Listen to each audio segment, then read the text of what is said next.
በጌታ በኢየሱስ ክርስቶስ በጌታ በኢየሱስ ክርስቶስ እኔ እኮ ስሜቴ ድብልቅልቅ ነው የሚልብኝ። አንዳንዴ ሳቅሳቅ ይለኛል፣ አንዳንዴ አልቅስ አልቅስ ይለኛል። የእውነት ወንድሞች እናቶች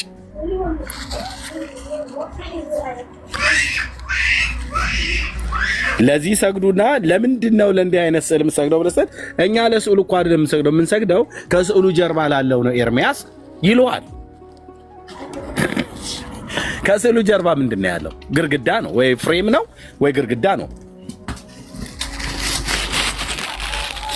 እንዴት አንተ አይን እያለህ እኔ በእግዚአብሔር መልክና አርአያ አምሳል የተፈጠርኩ ሰው እንዴት ለዚህ ሰግዳለሁ ብለህ አትልም?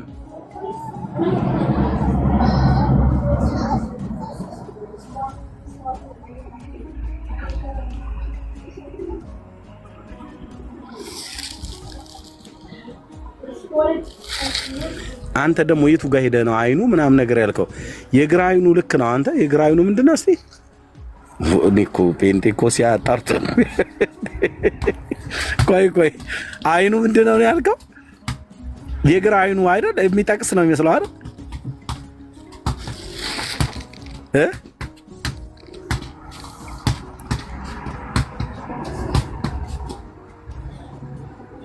የግራ አይኑ ጨፈን ብሏል፣ የቀኙ ከፈት ብሏል። ጠቀሳ ነው ወይስ ምንድነው? አልገባኝም። ማን ነው ሊያብራራው የሚችል የዚህን የአይን መጨፈን ጉዳይ?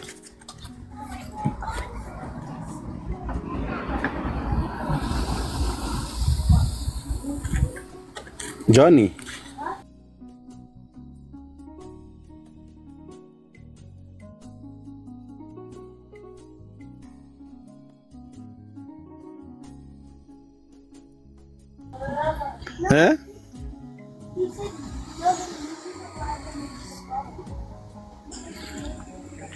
ሞት ይሆናል። ኤርሚዬ ሞት ይሆናል። ግራ አይኑን አልኩ። ምን ብሎት? ሞ ይሆናል። ታሞ ይሆናል። ግራ አይኑ ጨፈን ብሏል። this is so confusing። ግራ የሚያጋባ ነው። እኔና ፈሪ ብላኝ ይላል።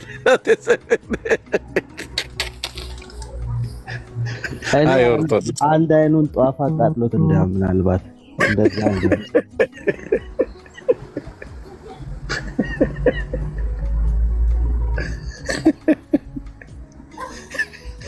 ግፍህ ጧፍ አቃጥሎት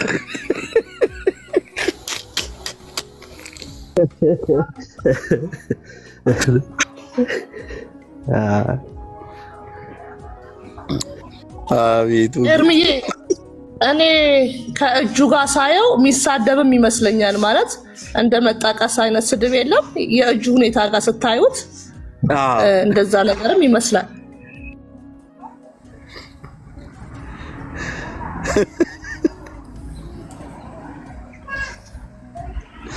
ህዝቤ ለዚህ ነው እኮ ቢሰግድ ለዚህ ሰግድልሃል። ለምን ትሰግዳለህ? ለዚህ ነው ከስዕሉ እኛ ለስዕሉ አይደለም ከስዕሉ ጀርባ ነው ላለው ነው ብንሰግደው ብሎ ይላል።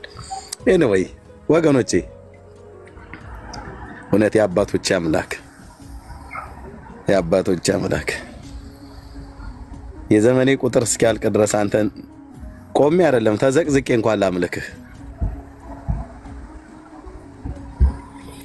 አራማን ገብቶ ሰኒ ጅራት እንዳለው ይንገሩን ምናምን ነገር ማንም አይገባም። ቀንዱም አለ ከአናቱ ላይ ጅራቱም አለ። ይሄ እኮ ህዳር 29 እኮ በስርዓት እኮ ታቦት የሚያወጡለት እኮ ሰይጣን እኮ ነው። ህዳር 29 ለቤተሰቦቻችሁ ንገሯቸው። አንዱ ካንዱ እየተጻጻፋችሁ እየተደዋወላችሁ ንገሯቸው። ይሄንን ስክሪንሾት አድርጋችሁት ሪካርድ አድርጋችሁ ህዳር 29 ቀን ሰሜን ሸዋ ደነባ ወረዳ ገዳሙ አለ ቤተክርስቲያኑ በስርዓት ማለት ይቆምለታል፣ ይታጠንለታል፣ ይሰገድለታል። ምን ሰይጣን ይታጠንለታል፣ ሰይጣን ይሰገድለታል። ኦፊሻሊ እኛ አሁን በስዕል በኩል ሰይጣን ያድራል ብለን አረብ እንናገረው ራሱ ሰይጣኑ ይሰገድለታል፣ ይታጠንለታል። ራሱ ሰይጣኑ ታቦት ተቀርጾለት ማለት ነው። ልብ በሉ ራሱ ሰይጣኑ ለፎቶ ይሄ ሰይጣኑ ፎቶ ባለ ጭራው ባለ ቀንዱ ማለት ነው።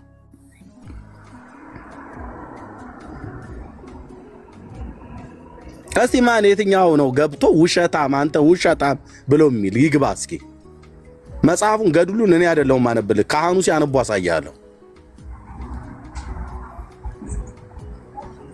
አሉ ከታቻው እንዲያቆናቱ ካህናቱ እያየኋቸው ነው፣ ገና አይገቡም። ኤርሚያስ እንዴ ታዲያ ምን እኛ እንጠበስ እንዴ? ምን ቦጣ ልጠበስ እንዴ? እኔ ምን ቦጣኝ ነው ብሎ ምን ቦጣኝ አልጠበስ ይላል። እሺ ሀዳሳ ጌታ ይባርክ። ኤርሚ በጣም ትልቅ ነገር ነው የምትናገረው፣ ግን ጌታ ይጠብቅህ እያልኩ እየጸለይኩ ነው። ገርሞኛል። አንተ እየጸለይኩ ነው። መቼም መጸለይ አልከለከልም። ጌታ በደሙ ሸፍን። አሜን። ቴንክ ዩ ባሊን ተባረኪ። እሺ ጸልይ። ጸሎት ወሳኝ ነው። ተባረኪ እህቴ። እግዚአብሔር ይባረክ። ኦኬ እሺ አሁን ይሄንን አርዕስት በዘመናችሁ የወንጌል አማኞች በቤት ውስጥ በቤተሰብ መካከል በአማት በምራት በሚስት በባል በጎሳ በዘመድ በሐዘን በደስታ ቦታ ምንም አይነት ነገር ካነሱ እናንተ መናፍቃን ብለው ሲሉ በስርዓት ነገሯቸው። እህቴ ምን ያህል ታውቃላችሁ እናንተ አጋንንትን እያመለካችሁ እንዳላችሁ ምን ያህል ታውቃላችሁ ብላችሁ በሏቸው። አረ በፍጹም ብለው ካሉ አረ በስርዓት ህዳር 29 ቀን ያዙ፣ ሪከርድ አድርጋችሁ ህዳር 29 ቀን በዓሉ ይከብራል ወይ ደግሞ በዓሉ ይውላል። የማን ይሄንን ፎቶን ስክሪንሾት አድርጉት። ይሄንን ባለጭራ ለአያትሽ አሳያት፣ ለእናትሽ አሳያት፣ ለአባትህ ለአጎትህ ለዘመዶችህ ላክላቸው፣ ገጠር ላሉ ሁሉ። ይሄ በኦርቶዶክስ ተዋሕዶ ቤተክርስቲያን ኦፊሻሊ የሚመለክ ነው። ህዳር 29 ቀን ሰሜን ሸዋ ነው፣ ደነባ ወረዳ ውስጥ በአልባሳ ገብርኤል 15 ኪሎ ሜትር አለ። ከኮምቦልቻ 5 ኪሎ ሜትር ርቀት ላይ ገዳሙ አለ። የማን ገዳም? የሰይጣኑ ገዳም። የታለ ሰይጣኑ? ይኸው ራሷ ቤተክርስቲያኒቱ ናት ይህንን ስላድኑ ያደረገችው ማለት ነው። እና ይህንን ነው የምታመልኪው ማዬ ብላችሁ በሏቸው ማለት ነው። ይህንን ከማምለክ ወጥተው ሕያውን አምላክ የእግዚአብሔር ልጅ ኢየሱስ ክርስቶስን ወደ ማምለክ እንዲመጡ የሆነ ጥሪ እናደርግልሃለን። አንተ ህሊና የሚሰራ ከሆነ ማለት ነው። ህሊና የሚሰራ ከሆነ ህሊናችሁ የሚሰራ ከሆነ ከዚህ ወንድሞቼ እናቶቼ ከእንዲህ አይነት በጣም ለመናገር እንኳን ክርስትና ተብሎ እንዴት ሰው ሰይጣንን ያመልካል? ሰይጣንን የሚያመልክ ክርስቲያን ምን ተብሎ ይባላል? ወንድሞቼ እናቶቼ በምንኛ መዝገበ ቃላት ታስረዳኛለህ? ይሄ እኮ ለዘላለም አንገታችሁን ደፍታችሁ አፍራችሁ ተሸማቃችሁ የምትሄዱበት ነው። ሙስሊሞቹ ሁሉ እጅ ላይ ገብተዋል፣ ሰምተውልሃል ማለት ነው። ጠይቋቸው። እያንዳንዱ ኦርቶዶክሳዊ መጠየቅ ካለበት ከዚህ ነው። ኢየሱስ ክርስቶስን አይደለም እነሱ የሚያመልኩት፣ እሱም ብቻ አይደለም የሚያመልኩት፣ ሰይጣንንም ነው ኦፊሻሊ የሚያመልኩት። ታቦት ተቀርጾለት ማለት ነው። ለምን ዝም አሉ በዚህ ጉዳይ ላይ? እሺ እኛ ቤት አይናገሩ። ለምን ቤታቸውን ከፍተው እንዴ እንደዚህማ ሊሆን አይገባም፣ ቤተክርስቲያናችን እንደዚህ ልታደርግ አይገባም ለምን አላሉ? ማንም ያለ የለም። ለምን በታቦት ጉዳይ አያወሩም? ከእስራኤል መጣ ተብሎ የተባለው አያወሩ። ለምን ያፍሩበታል? ስለሚያፍሩበት ማለት ነው። በዚህም አሁን በዚህ አርስት ባርኮትም ያፍራሉ። በታቦቱም ጉዳይ ከእስራኤል መጣ ብሎ በሚሉትም ታቦት ጉዳይ ያፍራሉ።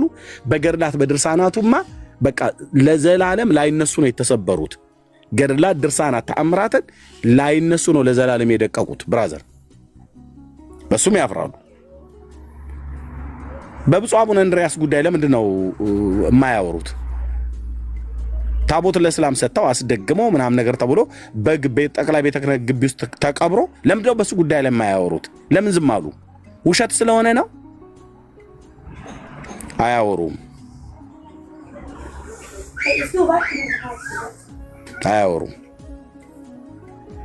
መተው እኛን ሶፍት አበላችሁ ብለው ይሉናል።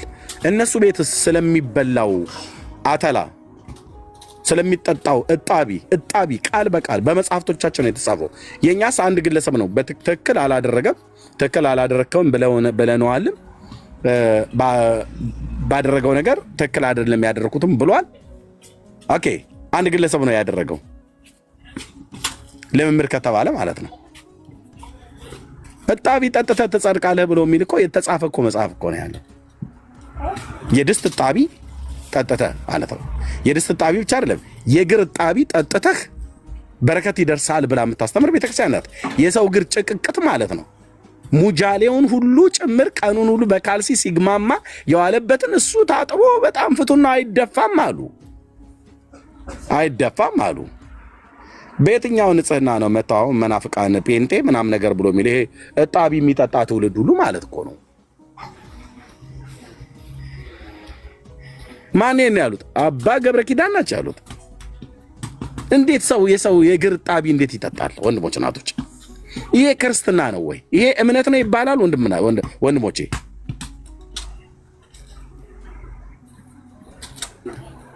የእግር እጣቢ ገና የካፍንጫ የሚጠረገውን ሁሉ ምናም ነገር ብለው ሊሉ ይችላሉ።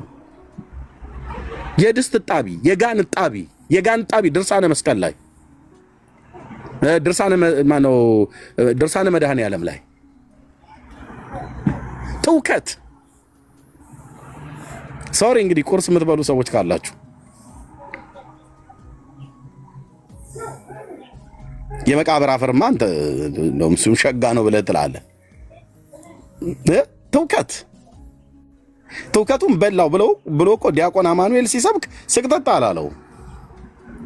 በምንኛ የሞራል ብቃት ነው መጣችሁ አንድ ሰው ተሳስቶ ያደረገውን እኛም ትክክል አይደለም ብለን የተቃወምነውን ሶፍት ብላችሁ የምትሉት ማለት ነው።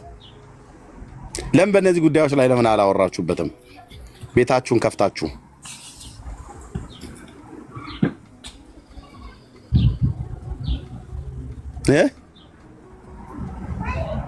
ተቅማጥ፣ ትውከት፣ እግር እጣቢ በሙሉ ቆሻሻ የሆነ ነገር ሁሉ በሙሉ ማለት ነው።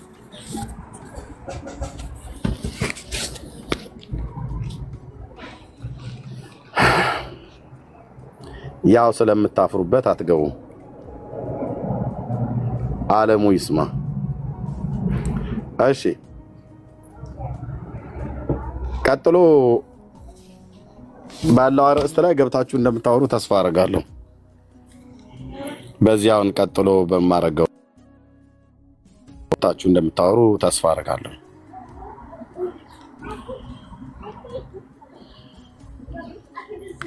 እሺ ጠብቁኝ አንዴ።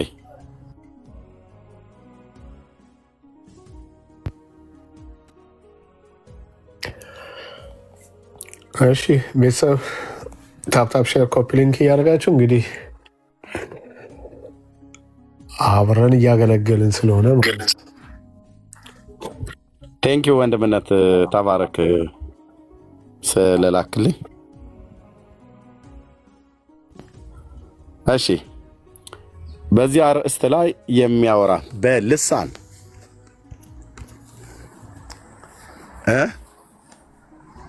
የማርያምና አቡነ ተክለ ሃይማኖትና ማርያም በልሳን እንደጸለዩ ስንት ሰው ያውቃል? ትርጉሙስ ምንድን ነው? ማን ነው የሚተረጉምልን?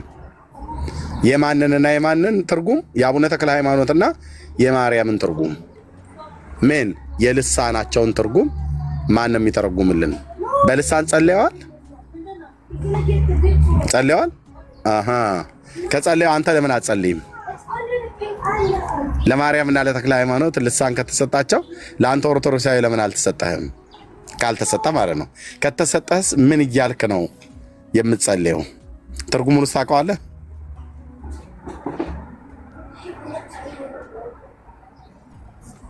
ታብና ኮፒ ሊንክ ሼር አድርጉት። ጸጋ ይብዛላችሁ። እንቀጥላለን ማለት ነው። በዛኛውም አይገቡም፣ በዚህኛውም ከገቡ እስኪ እናያለን። እኔ መረጃዬን ሰንጄ ነው ቁጭ አልኩት። ማርያም በልሳን እንደጸለየ ስንት ሰው ያውቃል? ተክለ ሃይማኖት በልሳን እንደጸለየ ስንት ሰው ያውቃል?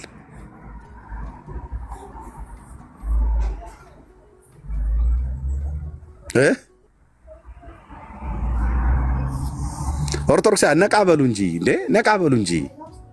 የምን መፍዘዝ ነው? ነቃ ነቃ በሉ። ግቡና እናውራ። ቤት እኮ ከከፈትን ቆየን እኮ። ማውራት ይቻላል? ይቅርታ ወንድሜ። ትቻለሽ። እሺ፣ ከየት ቤተ እምነት ነው ታችን? እሺ፣ ሶሪ የተከበረ። እሺ፣ እንኳን ደህና መጣሽ። አመሰግናለሁ ስለሰጣችሁ። እሺ፣ ቀጥይ እህታችን። እሺ፣ አሁን በምትናገረው ነገር ላይ በመጀመሪያ ስላስቀመጥከው ስዕል መናገር ከቻልኩኝ ትችያለሽ። የቀድሞም ላይ የአሁኑም ላይ። እሺ፣ ማለት አሁን ለምሳሌ እነኚህ ቅዱሳን እኛ አሁን ቅዱሳን ስዕላት የምንላቸው ለምን አገልግሎት እንደሚውሉ ለምንም እንደሚሳሉ እኛ እናውቃለን። ኦኬ። አሁን እነኚህ ስዕላት ሲሳሉ ስዕላቱን አይደለም እኛ አሁን እንትን የምናደርገው ይሄ አምልኮት የምንሰጣቸው ወይም ደግሞ የምናመልካቸው ማለት ነው። ሁሉም ቅዱሳን ስዕላት ሲሳሉ የራሳቸው መልእክት አላቸው። እዛ ስዕል ላይ መልእክቱ ምንድን ነው የሚለውን ነገር መረዳትና ማወቅ ያስፈልገናል መጀመሪያ ማለት ነው። ሁሉም ቅዱሳን ስዕላት ያለ መልእክት ወይም ደግሞ ያለ ምንም ነገር አይደለም የሚቀመጠው እዛ ላይ። አሁን እዚህ ጋር ያስቀመጥከው ስዕል ይህ አሁን መልእክት አለው። መልእክቱ ምንድን ነው የሚለውን ነገር ደግሞ በጥልቀት ማየትና መረዳት ያስፈልጋል። ዝም ብሎ ስለታየ ብቻ ኦርቶዶክስ ሰይጣንን ከዚህ ጋር እንደዚህ አድርጋ ታመልካለች ማለት አይቻልም። ምንድነው መልእክቱ የሚለውን በጥልቀት ማየት ያስፈልገናል ማለት ነው። እሺ፣ ስላየሹ ንገሪን። አንቺ በጥልቀት ስላየሹ እኛ በጥልቀት ማየት ምናልባት አልሆነልን ሊሆን ይችላልና አንቺ ግን በጥልቀት አይተሽዋል የምታመልኪው ወይ ደግሞ ለዚህ ስዕል አክብሮት ስላለሽ እና ንገሪን እስኪ በጥልቀት ስላየሹ አንቺ በደንብ ንገሪን። ከተረዳኸኝ ነገርኩህ። ሁሉም ቅዱሳን ስዕላት ሲሳሉ የራሳቸው መልእክት አላቸው። አሁን እኛ አባት ይህንን ሰይጣን ወይም እያመለኩት ሳይሆን ይህንን ሰይጣን የገዙበትን መልእክት ነው የሚያስተላልፈው ማለት ነው። ቅዱሳን አባቶቻችን የኛ አባቶች ማን ነው ይሄንን የገዛው? ይሄንን ሰይጣን የገዛው ማን ነው? ይኸውልህ ወንድሜ ለመረዳት ሞክር። አሁን ለምሳሌ ቅዱሳን ስዕላት ሲሳሉ የራሳቸው መልእክት አላቸው። ሁሉም ዝም ብለው አይደለም የሚሳሉት።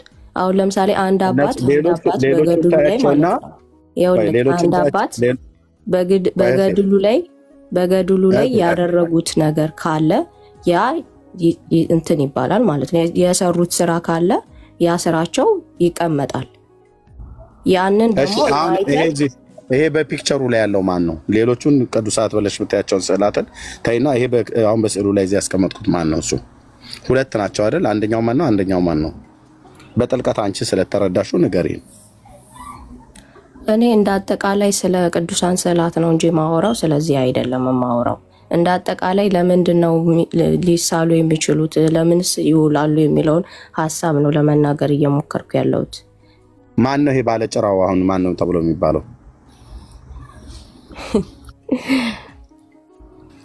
ይኸውልህ አሁን እሱ ይሄ ባለጭራው ማን ነው? እኔ ስለሱ አይመለከተኝም ማንም ይሁን ማን ማለት ነው። ግን ሲሳል የራሱ የሆነ መልእክት አለው። መልእክት አለው እንጂ ብለሽ የምትይ እስካሁን ድረስ ከገባሽ ሰዓት ጀምሮ መልእክት አለው ነው እንጂ የምትይው። አሁን የስዕሉን መልእክት ይሄ ነው ወንድሜ። ጥቁር መሆኑ፣ ከሰል መምሰሉ፣ ጭራ ማብቀሉ፣ ቀንድ ማብቀሉ መልእክቱ ይሄ ነው። ትርጓሜ፣ የቀንዱ ትርጓሜ ይሄ ነው። የጭራው ትርጓሜ ይሄ ነው። የመቀመጫው እንደዚህ ሙልሙል ብሎ መታየቱም ይሄ ነው። የእግሩም ርዝማኔ ይሁን ቅጥነት፣ የፀጉሩም ክስለት የሚሆን እነጣት ይሄ ነው ብለሽ አልተረጎምሽልንም። ይሄ ደግሞ ቀሚስ ደግሞ መልበሱ ደግሞ ባጠገቡ ደግሞ በግራና ቀኝ አቤቱ ድረስልኝ አይነት እግዚኦ አይነት ነገር የሚለው እሱም ቢሆን አይኑም ደግሞ ቅድም ሞጭሙጫለ ምናምን ነገር እያሉ ነበር። ብቻ ግራ አይኑ ላይ ብቻ አይታይም። የግራ አይኑ ብሌኑ አይታይም። ምንድነው ትርጉሙ? አሁን በጥልቀት ትርጉሙ መረዳት ነው ያለባችሁ አልሽን። እኛ አልሆነልንም፣ አልተረዳንም። አንቺ ግን ስለተረዳሽ ልትመልሺ ስለመጣሽልን አንቺ የተረዳሽውን ብትነግሪን እኛ ይገባናል። የእውነት በቅነት እየሰማንሽ ስለሆነ ማለት ነው። በደንብ ሰፋ አድርገሽበት ንገሪን። ሰዓት ደቂቃ አልገድብሽም። የአይኑ አሁን የአይኑ እንደዚህ መንሸዋረር፣ የጭራው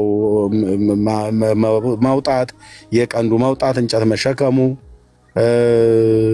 እና እንደዚህ አይነት ተክለ ሰውነት መኖሩ ምንድነው ያለው?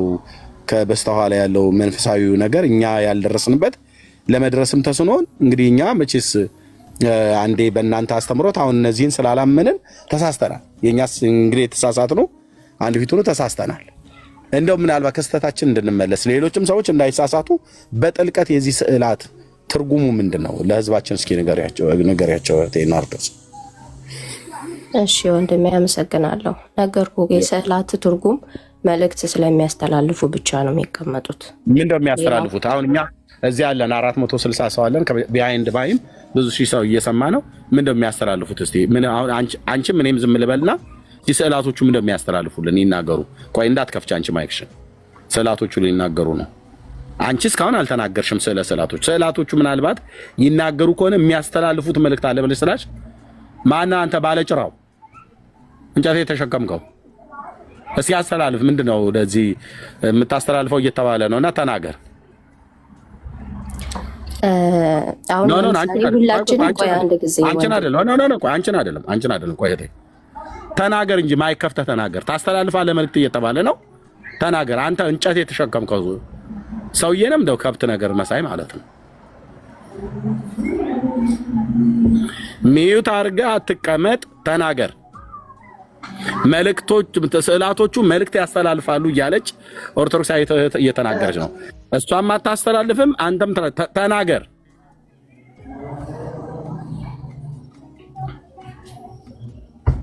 የለም የተሸከመው እንጨት ደክሞት ነው መሰለኝ እሱኛው እንትን። እሺ በግራ በኩል ነው በግራ በኩል ያለው በእኔ ግራ በኩል የቆምከው በአይን መጥቀስ ትተህ ተናገር። ምንድነው አንተስ ልታስተላልፍ የፈለከው መልእክት?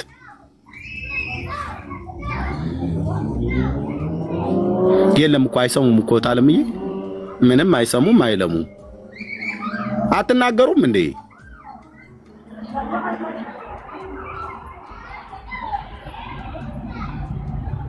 ይሄኛው በአይኑ ብቻ ነው የሚጠቅሰን፣ በግራ አይኑ ጠቅሶናል። ያው ላሽ በላ አይነት ነገር እያለ መሰለ በዘመንኛው የእነሱ ልጨርስ ብዬ ነው እመጣለሁ። እነሱ ምንም አልተናገሩም። ይኸውልሽ እስካሁን የሚያስተላልፉት መልእክት አላልሽኝ። ምንም የሚያስተላልፉትን መልእክት የጭራዬ እንደዚህ መሆን ብሎም አልተናገረም። የቀንዴም እንደዚህ መውጣት፣ የእንጨቱን መሸከም ብሎ ምንም ያስተላልፈው ነገር የለም። አንቺ ግን የምታስተላልፊው ነገር ካለ እነሱ መናገር ያቃታቸው ተመላኪው ካልተናገረ አምላኪው ይናገራልና አንቺ አስተላልፊ እስቲ። ምንድነው መልእክታቸው? ምናልባት አፍረው ሊሆን ይችላል። እነሱ በጣም አላጠንላቸው ሊሆን ይችላል። እሺ አመሰግናለሁ። እኔ መጀመሪያም ለመናገር እንደሞከርኩት አሁን በዚህ መንገድ እንደዚህ ሁላችንም መቼም አእምሮ አለን አይደል? መቼም የተቀመጠ ነገር ግዑዝ የሆነ ነገር ሊናገር አይችልም። እንደዚህ ማሰብ እንትንም ማውራት አይጠበቅብህም ለማለት ፈልጌ ነው። እና ሁሉም ቅዱሳን ስዕላተኛ አሁን ለምሳሌ ሁሉም በቤተክርስቲያችንም እኔም አሁን ኢቭን ያለኝ ነገር አለ። አሁን ለምሳሌ የጌታችን የመድኃኒዓለም እንትን አለኝ፣ ቅዱስ ስዕል አለኝ አሁን ለምሳሌ ማለት ነው። አሁን እሱን ምንድነው አሁን እኔ እሱን ስዕል ስመለከት የመድኃኒዓለም ስዕል ስመለከት ቀይ እንትን የለበሰው እሾህ አክሊል የደፋው እሱን ሁሉ ነገር ስመለከት ለኔ ትልቅ መልእክት አለው። ያ ምንድነው መልእክቱ? ጌታዬ ለኔ ስል ያደረገልኝን ነገር አስታውስበታለሁ። እሱን እናውቀዋለን። እሱን መጽሐፍ ቅዱስ ስለሚነግረን ከለሜዳው ማለት ጨርቁን ከላዩ ላይ ወስደው ሮማውያን እኮ ሁሉም አሁን ላውራ እያወራሁ እኮ ነው ትሰጠኛለህ። የጠየቅኩሽ እነዚህ እዚህ በፒክቸር ላይ ያስቀመጥናቸውን ስለነሱ ንገሪን ነው። የሚያስተላልፉት መልእክት አለ ብለሽ ስላሽ የጌታችን ብለሽ አትበይ። የጌታችንማ እዛ አሁን አክሊለ ሾሁ ቢደረግ የሾህ አክሊል እንደተደረገለት መጽሐፍ ቅዱስ ይነግረናል። ቀይ ከለሜዳ የተባለውን ልብስ ቢያለብሱት የለበሰውን ልብስ ሮማውያኑ ወስደው በመጎናጸፊያ ላይ ዕጣ ተጣጣሉ ብሎ በነቢዩ እግዚአብሔር በዳዊት የተነገረው ቃል ለጌታችን ለኢየሱስ ክርስቶስ በሱ ላይ እንደተፈጸመ እናውቃለን። ጌታችን ኢየሱስ ክርስቶስ ላይ የተደረገ ነገር ሁሉ በሙሉ ትርጓሜ ያለው ትርጓሜው መጽሐፍ ቅዱስ ላይ ግልጽ ሆኖ ተጽፏል። እኛ እየጠየቅንሽ ያለነው አሁን ይኸው እዚህ መጥቆራ የሚባል ታቦት የተቀረጸለት የአየር ላይ ጋኔን አለ። ስዕሉ ይሄ ሁለቱም ነው። ሳይጠመቅ በፊት እንጨት ተሸክሞ ቀንድ አብቅሎ ጭራ አብቅሎ ያለው ማለት ነው። ሲጠመቅ ደግሞ ያው በአይኑ እየጠቀሰን በግራ አይኑ የግራ አይኑ አይ ቲንክ ሞጭሟጫ ይሆን ግን ጠቀሳ ይሆን አይዶ ነው ግን ይቅርታ እንግዲህ እንደዚህ ምናልባት በአማልክቶቻችሁ ላይ እንደዚህ ልናገር አይገባኝም። እኔ አሁን በእነዚህ ያላላገጥኩ በማን አላገጥኩ? አሁን እኛ ስለ አማልክት ስለምናምን ስለምትለው ነገር ኦኬ ነገር የነዚህን ትርጉም ነገር አማልክተኛ እናመልክ የኢየሱስን አይደለም የጠየኩት የነዚህን ነገር ነው። እድሉን ሰጥተኸኛል አይደል? አውራ ቀጥይ የነዚህን ነገር ነው ያልኩሽ እኮ አሁን እዚህ ጋር ለምትናገረው ነገር አማልክት ላልከው ነገር እኛ አማልክትን አናመልክም። እኛ ኦርቶዶክሳውያን የምናመልከው እግዚአብሔርንና እግዚአብሔርን ብቻ ነው። ነገርኩህ። ቅዱሳን ስዕላት ሁሉም ስዕል ሲሳል የራሱ የሆነ መልእክት ያስተላልፋል። አንድ ሰው እነሱ ማይናገሩ መልእክት አንዴ እዚህ ጋር ላስቆምሽ። እነዚህ መልእክት ትገባላችሁ። እኔ ነኝ አይደል የምትጠየቁት? ሀሳቤን ልግለጽ። መልእክት ሳይሆን መልእክቱን ተናገሪ እኮ እኔም እኮ እሱ ነው ለመናገር እኮ እየሞከርኩኝ ነው፣ ግን ልታስወሩኝ አልቻላችሁም። አሁን ይሄ ምስል እዚህ ጋር መርቆሬዎስ የሚባለው የተሳለበት ሁሉም አሁን ለምሳሌ እኛ ገድላት አለ አይደለ? አሁን እኛ እሺ እድሉን ከሰጣችሁኝ ልናገር። አሁን ለምሳሌ ተዋብቋል፣ ሰዓት አልቋል። እድሉን ከሰጣችሁ ልናገር። አሁን ለምሳሌ እኛ ነገር ትርጉሙ ነገር እኮ ልገባ እኮ ነው። ሁላችሁም እንትን እያላችሁ እኮ ልታስወሩኝ አልቻላችሁም። ከይቅርታ ጋር አንዴ ልናገር። አሁን ለምሳሌ መርቆሬዎስ የራሱ የሆነ ገድል አለው። በዘመኑ ሲኖር በህይወቱ ሲኖር የሰራቸው ስለ እግዚአብሔር ያደረጋቸው ወይም ደግሞ ራሱን ለእግዚአብሔር ሰጥቶ ከዓለም ጋር የተጋደለበት ነገር አለ። ገድል ሲባል መርቆሬዎስ ነው ያልሽኝ እህቴ? ገድል ሲባል ወይም ደግሞ አሁን ይሄ ስለዚህ የጠየቅሽን መልሽልን። የምታወሪንን እንድናውቀው እርግጠኛ እንድንሆን መርቆሬዎስ ነው ወይ ያልሽኝ ነው እያልኩሽ ያለሁት። እኔ እኮ እንድትረዱኝ ፈልጌ ለምሳሌ ያክል ነው ያነሳሁት እኮ። ለምሳሌም ቢሆን ማን ነው ብለሽ ያልሽን የሆነ ስም ጠርተሻል። መርቆሬዎስ ነው ወይ ያልሽው ነው ያልኩሽ። መርቆሬዎስ ስትይ ሰማሁ መሰለኝ።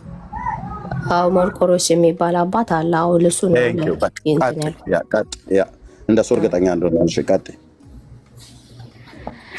እና አሁን እነኚህ አባቶች ማለት ነው አባቶች ባደረጉት ነገር ሲኖሩ መቼም ብዙ ፈተና ያጋጥማቸዋል። ከጠላታቸው ከዲያብሎስ የሚያጋጥማቸው ፈተና አለ። ያንን ሁሉ ፈተና አልፈው ከዚህ ዓለም መቼም ያልፋሉ አይደለ? በዛ ውስጥ ሲኖሩ በፈተና ውስጥ ሲኖሩ እነሱ ደግሞ እንዴት አድርገው ያንን ፈተናውን ማለፍ እንደቻሉ እንዴት አድርገው ምን እንደሰሩ እንዴት እንደበቁ ታሪካቸው ይቀመጣል።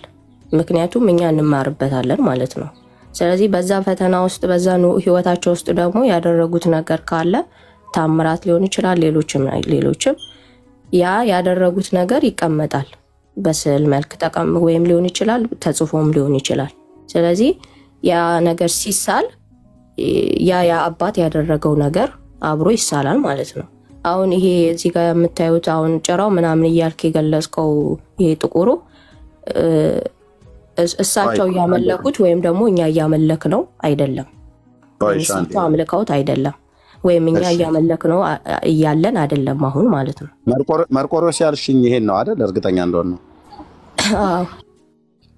ለምሳሌ ያክል የጠቀስኩልህ ሁሉም አባቶች የራሳቸው የሆነ ገድል አላቸው። ገድል ደግሞ ማለት እኛ ኦርቶዶክሳውያን የምናምነው ገድል ስንል አንድ አባት በህይወቱ ሲኖር ያሳለፋቸው ነገሮች ተጽፎ እኛ እንድንማርበት የተቀመጠ ነገር ነው ብለን ነው የምናምነው። ከዛ አባት የምንወስደው መልካም ጥያቄ እንጠይቅሽ። እንደ ምሳሌ ከጠቀሽው ላይ ጥያቄ እንጠይቅሽ። ይሄ መርቆሬዎስ ነው አይደል? ይሄ በእጁ የያዘው ምንድን ነው? ጦር ነው የያዘው። ይሄ የሚንጠባጠበው ምንድን ነው? ላይክ እንደ ደም ነገር መሰለኝ። ደም? የማን ደም ነው? አይ ቲንክ ሰውየውን ገሎት ነው። መቼ ነው የሆነው? በብሉይ ኪዳን ነው በአዲስ ኪዳን ነው? የምን የዚህ የገሉ ነው? አዎ መርቆሬዎስ ሰውየውን ገሎት ነው አይደል? በጦር ወቅቶት ገሎት ነው አይደል? ደግሞ የሚንጠባጠበው ይሄ በብሉይ ኪዳን የተደረገ ነው ወይስ በአዲስ ኪዳን የተደረገ ነው? በአዲስ ኪዳን። ምክንያቱም ጌታችን ሰማዕት ነው አይደል? መርቆሬዎስ አዎ ሰማዕት ነው። የአዲስ ኪዳን ሰማዕታት ሰውን እየገደሉ ነው አይደል ሰማዕት የሚሆኑት? በፍጹም የተጻፈም የለም ታሪክም የለም። ታዲያ መርቆሬዎስ ለምን ሰውየውን ገደለው? ደግሞ እየተንጠባጠበ እዚህ ጌታችን ኢየሱስ ክርስቶስ ካላስተማረ አንቺ ሰማዕት ነው ብለሽ ያልሽው ነፍሰ ገዳዩን ሰውዬ ይኸው ከነስዕሉ ጭምር እጅ ከፈንጅ እንደዚህ ተገኝታቸዋል። ኡሊያኖስ የሚባለውን ሰው ነው እንደውም ገደለው ብላ ቤተክርስቲያኒቱ የጻፈችው። ከየት አመጣሽው? በጌታችን በኢየሱስ ክርስቶስ አስተምሮት፣ በቅዱሳት ሐዋርያት አስተምሮት ሲመዘነሽ ንገሪን። ኢየሱስ በአዲስ ኪዳን ሰማዕት ስትሆኑ ሰውን በጦር ባንካሴ እየወጋችሁ ግደሉ አላለም። ሐዋርያቱም እንደዚህ አላስተማሩ።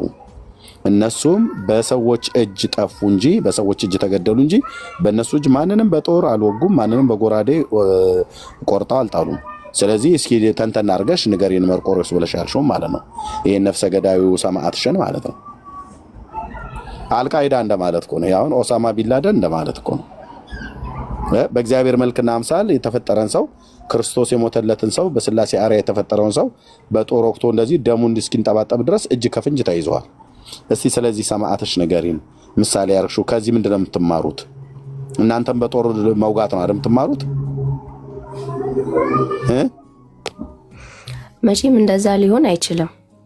ታዲያ ምንድነው የዚህ ስዕል ትርጉሙ? እናንተ ከዚህ ምንድነው የምትማሩት? በደንብ ጊዜ ወስደሽ ተናገሪበት። ጋይድ እንማርባቸዋለን ብለሽ ስላልሽ ማለት እንደ ምሳሌ የጠቀሽውን እስቲ በደንብ ሂጅበት፣ በደንብ አስፈተሽ። እሺ አመሰግናለሁ። አሁን ከዚህ አሁን ይሄ ሲሳል ይሄ መርቆሬዎስ የሚባለው አባት በገድሉ ወይም ደግሞ ባሳለፈው የህይወት ጉዞ ውስጥ ያጋጠመው ነገር ነው አይደል የሚሳለው። ስለዚህ ከአንዱ ካጋጠመው ነገር ይሄኛው ነገር ተቀምጧል ማለት ነው። ምንድነው የተቀመጠው? ይሄ ስዕሉ አሁን የምታየው ስዕል በህይወት ውስጥ በጉዞ ውስጥ ካጋጠመው ነገር አንዱ ወሳኝ የሆነ ስለሆነ ተስሎ ተቀምጧል። ማን ነው ገዳይ ማን ነው ተገዳይ? አሁን እዚህ ስዕል ላይ እንደሚታየው እኮ አሁን እኮ ገዳይ ነው ማን ነው ገዳይ ማን ነው ተገዳይ? ገዳይ ነው ሰማዕት የሚባል ወይስ ተገዳይ ነው ሰማዕት የሚባለው? ሰማዕት የሚባለው ተገዳይ ነው፣ ገዳይ አይደለም። ስለዚህ ሰማዕቱ ይሄኛው ሰውዬ እንጂ ይሄ አንቺ አባት ነው ብለሽ ምትዩ መርቆሬዎስ አይደለም። መርቆሬዎስ ነፍሰ ገዳይ ነው፣ ይሄኛው ግን ሰማዕት ሆኗል ማለት ነው። በመጽሐፍ ቅዱስ ይሄንን እኮ ማለት አንቺ አይደለም በአንድ አባት ገድል ይቅርና በመጽሐፍ ቅዱስ ውስጥ ራሱ እኮ ብዙ የሞቱም የገደሉም ሰዎች ተቀምጠዋል። ከዚህ ሰው እንደምትማሩ ወንድሜ፣ አሁን አንተ ልትረዳኝ ከሞከርክ በመጽሐፍ ራሱ ወንጌሉ ላይ ራሱ የገደሉም የተገደሉም ሰዎች ተቀምጠዋል አይደለም? አንድ አባት የገደሉ ሰዎች ላይ የተቀመጠ ይቅርና አይደል? የገደሉ ሰዎች አምጪ፣ ዝም ብለሽ በመደዳ አታውሪ። በወንጌሉ ላይ የገደሉ ሰዎች ተጽፈዋል ብለሻል። ማን ናቸው የገደሉ ሰዎች? እስቲ ከጌታ ሐዋርያት የገደሉ በጦር ባንካሴ ወቅታው እንደዚህ ደሙ የፈሰሰ የገደሉትን ነፍሰ ገዳይ እስኪ አንድ አምጪ ከጌታ ሐዋርያት። እኔ አሁን ስለ ሐዋርያት እኮ አላወራሁኝም ወንድም እኮ መጽሐፍ ቅዱስ ላይ ከወንጌሉ ብለሻል። ወንጌሉ ላይ ማን ነው ማንን የገደለ? የትኛው መጽሐፍ ላይ ምዕራፍ ስንት ቁጥር ስንት ላይ ላውጣልሽ? አይደለም እኔ አሁን ከጌታ ሐዋርያት ወይም ከደቀ መዛሙርቱ ገለዋል ወይም እንደዚህ አርገው። ስለዚህ ከወንጌሉ አትበይ ናርዶስ፣ ከወንጌሉ አትበይ። ታዲያ ወንጌሉ ላይ እንደዚህ አይነት ነገር ከወንጌሉ ብለሽ ስላልሽ ነው ከወንጌሉ ጥቀሽ ያልኩሽ ማለት ነው። ከወንጌሉ አንድ አጠቅሽ። ሲጀምር የጌታ ሐዋርያት ወይ ደግሞ ክርስቲያን ነኝ ብሎ ያለ ክርስቶስን የተከተለ ሰውን እንደዚህ በጦር እየወጋ እየገደለ ሰማዕት ተብሎ አይባልም። ይሄ አልቃይዳ ነው። ከኦሳማ ቢንላደን ለይቼ አላየውም። ነፍሰ ገዳይ ሽብርተኛ ማለት ነው። መርቆሬዎስ ብለሽ የምትዩ መርቆሬዎስ ሽብርተኛ እያላችሁ ጻፉ። ጊዮርጊስ ሽብርተኛ እያላችሁ ጻፉ። ምክንያቱም ጊዮርጊስም 70 ነገስታትን ገሏል። ይሄን ብቻ አይደለም 50,000 ሰውንም ገሏል። ማን የሚናገረው? ገድሉ ነው የሚናገረው። ታዲያ ጊዮርጊስ እኮ እሱ እኮ ወታደር እኮ ነበረ። ታዲያ እንደ የማንንም ወታደር ነው እንደ እናንተ እያመጣችሁ የማንም የአርመን ወታደር ከቱርክ ወታደሮች ጋር ሲዋጋ እዛ የቱርክን ወታደር የጨፈጨፈውና አምጥተሽ ጊዮርጊስ ሰማዕቱ ተጋዳ ላይ እያልሽ ከበሮ የምትመጪው እዛው ከቱርክ ጋር ያው አርመንን ቱርክ በቀኝ ግዛት ወራታለች። ኦኬ እና እዛው ታዲያ ለራሱ አርበኝነት የኛ አባቶች አድዋ ላይ ሲዋጉ እንደተዋጉት ከቱርክ ወታደሮች ጋር ተዋግቶ ኦቶማ ቱርክን መልሶ ከሆነ አርመናዊ ሰው ነው። በቃ እዛው ይወዳደር አባገሩ። እኛ ሀገር ምን ይሁንልን ብሎ ነው በነጭ ፈረሱ ጻዕዳ ፈረስ ላይ ተቀምጦ ጊዮርጊስ መጣ ና ጊዮርጊስ ና በፈረስ ምናምን ነገር እያላችሁ የምትሉት? እሺ እናንተ ስለ ጊዮርጊስ ይሄንን ካወራክ እኔ ልጠይቅህ። ጊዮርጊስ ስለ ጌታችን መድኃኒታችን ኢየሱስ ክርስቶስ ያደረገውን ነገር ታውቃለህ? አንድ የሰራውን ነገር ንገረኝ። እሺ አንተ ካወቅ ይሄንን ካወቅ እሺ መልካሙን ደግሞ ንገረኝ። ጊዮርጊስ የሰራው መልካሙ ነገር የንጉሱን የዱዲያኖስን ሚስት ነጥቆ ከሷ ጋር ሲያመነዝር አድሯል በእልፍኝ ውስጥ። ማን ነው እንደዚህ ያደረገው? ጊዮርጊስ እለስከንድሪያ ተባለ። ይሄ አሁን እኛ እናቀም። አሁን ጊዮርጊስ በገድሉ ላይ አሁን እንደዚህ የሚባል ነገር የለም። አሁን ለምሳሌ የራሱ የቅዱስ ጊዮርጊስ ስዕሉ አለ አይደለ? አሁን በዛ ላይ አለ የተቀመጠ ነገር አለ፣ መልእክት አለው። ያ የምታውቂውንም አትናገሪም፣ የማታውቂውንም ደግሞ ትናገሪያለሽ። አሁን ጊዮርጊስ ጋር ከመሄድሽ በፊት እሱን አሁን አይልም ብለሽ ያልሽውን እኔ በመረጃ ሳይሻለሁ። ይሄንን ቀደም እንደ ምሳሌ የጠቀሽውን መርቆሪዎስ ከዚህ እንማራለን ብለሽ የጠቀሽውን ሰው ከዚህ ምንድነው አሁን የምትማሪው? እሱ ነፍስ እየገደለ እዚህ ሰው እያጠፋ ደሙን በጦር እያንጠባጠበ ነው እዚህ የምታዩት። እነዚህ ስለ ደሞ እነኚህ ከሱ የምማረው ነገር ስለ ወንጌል የኖረውን ህይወት እነዚህ ውሾቹስ በረከታቸው ይደርብሽና እነዚህ ውሾቻችሁ እነ ቡቺዎች ማለት ነው። እሱ የመርቆሪዎስ ታዛዥ ነበሩ። ውሾቹ ላንቺስ ምን አታከብሪያቸው? ለምንድን ነው ማከብራቸው? እኔ ማከብረው ጌታን ብቻ ነው። ኦኬ ሰማዕት አይደሉም? እነኚህ ጻድቃን አይደሉም?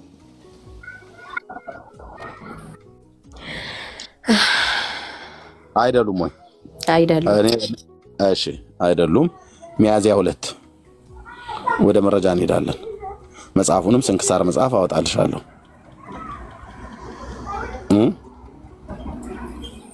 አሁን ትሰሚያለሽ።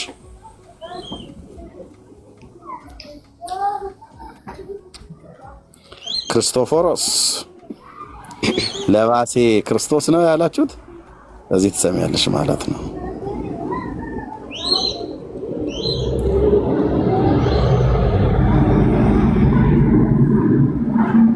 ኦኬ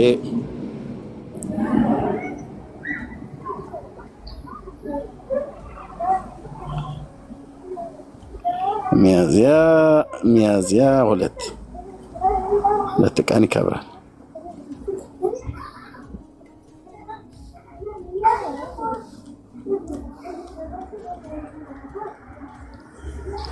እሺ አንዴ ይቅርታ፣ ችግር የለውም።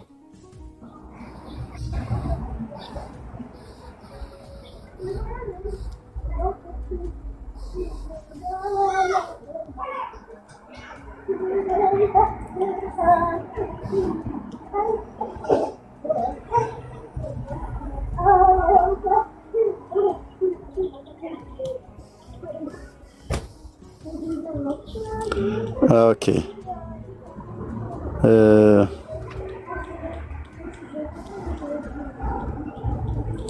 አስወረዱት እንዴ የክርስቶፎሮስን? ቢኒ ያለ አይ ቲንክ ዳውንሎድ አድርጌው አስቀምጨዋለሁ። ግን የክርስቶፎሮስን የሚያዝያ 2ቱን እስኪ አምጡት። ቢኒያ ወይ ዳንዬ ለታችን እናሳያት። ሚያዝያ 2 ቀን ልሞክር ላግኝ። የለም እዚህ ላይ ክርስቶፎሮስ ያ አገኘሁት። በስመ አብ ወወልድ ወመንፈስ ቅዱስ አሐዱ አምላክ። ሚያዝያ 2 ስንክሳር በሰናይ ሚዲያ የቀረበ። በዚህች ቀን ሰማዕቱ ቅዱስ ክርስቶፎሮስ አረፈ። ክርስቶፎሮስ ትርጉሙ ለባሴ ክርስቶስ እንደመሆኑ በሐዋርያት ዘመን የነበሩ ብዙ ቅዱሳን በዚህ ስም ይጠሩ ነበረ። ከእነዚህ አንዱ ቅዱስ ክርስቶፎሮስ ሀገሩ በላዕተ ሰብ ሰውን የሚበሉ ውስጥ ነበር። ይህች ሀገር አሁን የት እንዳለች በውል ባይታወቅም የቅዱስ ማትያስ ሀገረ ስብከት በመሆኗ አውሮፓና እስያ ድንበር አካባቢ እንደሆነች ይገመታል። የአካባቢው ሰዎች ከሰው ስጋ ውጭ እህልን አይቀምሱም ነበር። ቅዱስ ማትያስ በእነርሱ ያደረውን ርኩስ መንፈስ አስወጥቶ አሳምኗቸዋል። ከሀገሩ ሰዎችም አንዳንዱ ገጻተ ከለባት የውሻ መልክ ያላቸው ነበሩ። ክርስቶፎሮስም ከእነርሱ አንዱ ነበረ። በክርስቶስ አምኖ ከስተመቀ በኋላ በስብከት አየሽው አይደለ? ሚያዝያ 2 ቀን ነው። ስንክሳሩ አለ፣ መጽሐፉ አለ እጄ ላይ ከፈለግሽ ላወጣልሽ እችላለሁ። በቪዲዮ ግን እንደዚህ ተቀምጠዋል። የውሻ መልክ ነው ያለው። ሰማዕት ነው። እንደ መርቆሪዎስ እንደ ጊዮርጊስ ብላችሁ እንደምትሉት ሰው ነው ሲበላ የነበረው እና የበረከቱ ይደርብሽና ምን ትያለሽ በዚህ ጉዳይ ላይ?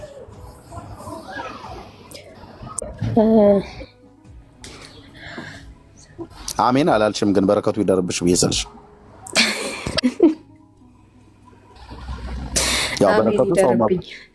ያው በረከቱ ሰው መብላት ነው። ያው አንቺም እንግዲህ ጠንቀቅ በሏት። አካባቢው ጎረቤቷ ያላችሁ ሰዎች ተጠንቀቋት እና ታዲያ ሰው ነበር የሚበላው እያለ አሜን አልሽ። አይ አሜን አልሻ። አሜን እኮ አልሽ። በረከቱ ይደርብሽ ብዬ ስልሽ ምን ሰው የሚበላበት መረጃ አለ ካንተ?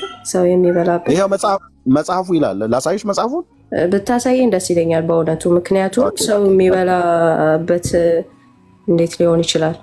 ይሄንን እዚህ የተቀመጠውን አታምኚም? የትኛውን? ይሄው እዚህ የተቀመጠውን ቪዲዮ ማለት ነው። ሀገረ ስብከት በመሆኗ አውሮፓና እስያ ድንበር አካባቢ ሆነች ይገመታል። አካባቢው ሰዎች እያወራት አይቀምሱም ነበር። ቅዱስ ማትያስ በእነርሱ ያደረውን ርኩስ መንፈስ አስወጥቶ አሳምኗቸዋል። ከሀገሩ ሰዎችም አንዳንዱ ገጻተ ከለባት የውሻ መልክ ያላቸው ነበሩ። ክርስቶፎሮስም ከእነርሱ አንዱ ነበረ። በክርስቶስ አምኖ ከስተመቀ በኋላ በስብከቱ ብዙዎችን አሳምኖ ስለ ሃይማኖትም ብዙ ጽዋት በመከራ ተቀብሎ በዚህች ቀን ቆይ እዚህ ጋር ከዚህ ጀምሮ ተሰብ ሰውን የሚበሉ ውስጥ ነበር። ይህች ሀገር ከእነዚህ አንዱ ቅዱስ ክርስቶፎሮስ ሀገሩ በላዕተ ሰብ ሰውን የሚበሉ ውስጥ ነበር። ይህች ሀገር አሁን የት እንዳለች በውል ባይታወቅም የቅዱስ ማትያስ ሀገረ ስብከት በመሆኗ አውሮፓና እስያ ድንበር አካባቢ እንደሆነች ይገመታል።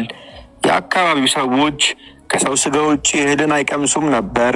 ቅዱስ ማትያስ በእነርሱ ያደረውን ርኩስ መንፈስ አስወጥቶ አሳምኗቸዋል።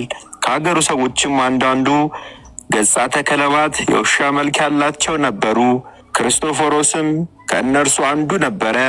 በክርስቶስ አምኖ ከስተመቀ በኋላ በስብከቱ ብዙዎችን አሳምኖ ስለ ሃይማኖትም ብዙ ጽዋት በመከራ ተቀብሎ በዚህች ቀን በሰማዕትነት አርፏል። ለእግዚአብሔር እኮ ታዲያ አንዴ ወንድሜ እዚህ ጋር ማለት ነው። አሁን እንደተረዳሁት ከሆነ በዚቹ ሰዓት ውስጥ ማለት ነው አሁን ክርስቶፎሮስ የሚባለው ሰውዬ ከክርስቶስን ከማመኑ በፊት የውሻ መልክ ነበረው። ሰዎችም ከሚበሉት ውስጥ አንዱ ነበር። ግን ጌታን ከተቀበለና ወደ ክርስቶስ ከመጣ በኋላ ይህንን ነገር እንትን ብሏል። አጋንንቱ ከውስጡ ወጥቶለት ለም በሰማዕትነት አርፏል ማለት ነው አይደል? እንደዛ ነው ታሪኩ የሚናገረው። ውሻ የሆነበት ምክንያት በውስጡ አጋንንት ስለነበረበት ነው። አጋንንት ደግሞ ይቀየራል አይደል? ኦኬ፣ አጋንንት ሲቀየር ምን ያደርገዋል ማለት ነው? ኖ ይኸውልህ ወንድሜ፣ አሁን እሱ ጌታን ከመቀበሉ በፊት የነበረው እንትን ነው። ጌታን እንደተቀበሉ በፊት ሰዎችን የውሻ ቅርጽ ነበረው። ሰዎችን ደግሞ እስከ መብላት የደረሰበት ነበር ማለት ነው። ግን በውስጡ አጋንንቱ ከወጣለት በኋላ ጌታን ከተቀበለ በኋላ ወንጌልን መስበክ ችሏል። መስበክ ብቻም አይደለም በሰማዕትነትም አርፏል ማለት ነው። ውሻው ነው አይደል የሚናገረው? ውሻው ነው አይደል ወንጌል መስበክ የቻለው? ኖ ይኸውልህ ጌታን ከመቀበሉ በፊት እኮ ውሻ መልክ ነበረው። ሰዎችንም ይበላል፣ እስከ መብላትም ደርሷል። ጌታን ከመቀበሉ በፊት በኋላ እኮ አይደለም፣ በፊት። ይሄ ምን መልክ ነው ያልኩት? ሄደን አይቀምሱ። ይሄ የምን መልክ ነው? ይሄ አንዴ ፕሊስ አንዴ አድምጠኝ። ይኸውልህ መጀመሪያ ጌታን ከመቀበሉ በፊት የውሻ መልክ ነበረው። የውሻ መልክን ብቻም ሳይሆን ሰዎችን እስከ መብላት ይደርሳል ማለት ነው። ሰዎችንም ይበላ ነበር። ግን ጌታን ከተቀበለ በኋላ ክርስቲያን ከሆነ በኋላ ወንጌልንም ሰብኳል። እንደገና ደግሞ ሰማዕትም ሆኗል። ያ ከዛ በፊት የነበረው ታሪክ ነው። ይሄ የውሻ መልክ የነበረው ሰዎችንም እስከ መብላት የደረሰው ወይም የሚበላው ጌታን ከማግኘቱ በፊት የነበረ ታሪክ ነው። ስለዚህ ሙሉውን ነገር ማወቅ ያስፈልገናል።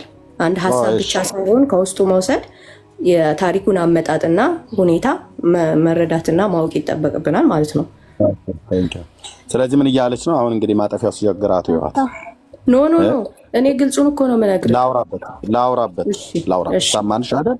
አሁን እንዴት ማጠፊያው እንደሚቸግራት ይዩት። እንግዲህ እሷ በዚህኛው አንገን አላየችውም። እሺ ይሄ ሰውዬ ማነው? ይሄ ውሻ ክርስቶስን ከተቀበለ በኋላ ነው አይደል ሰው የሆነው?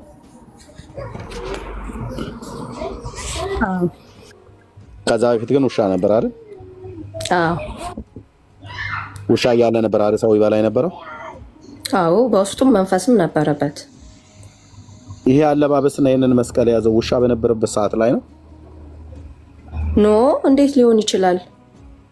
ያው ጥያቄም በደንብ ገብቶሻል ማለት መልሽልኝ።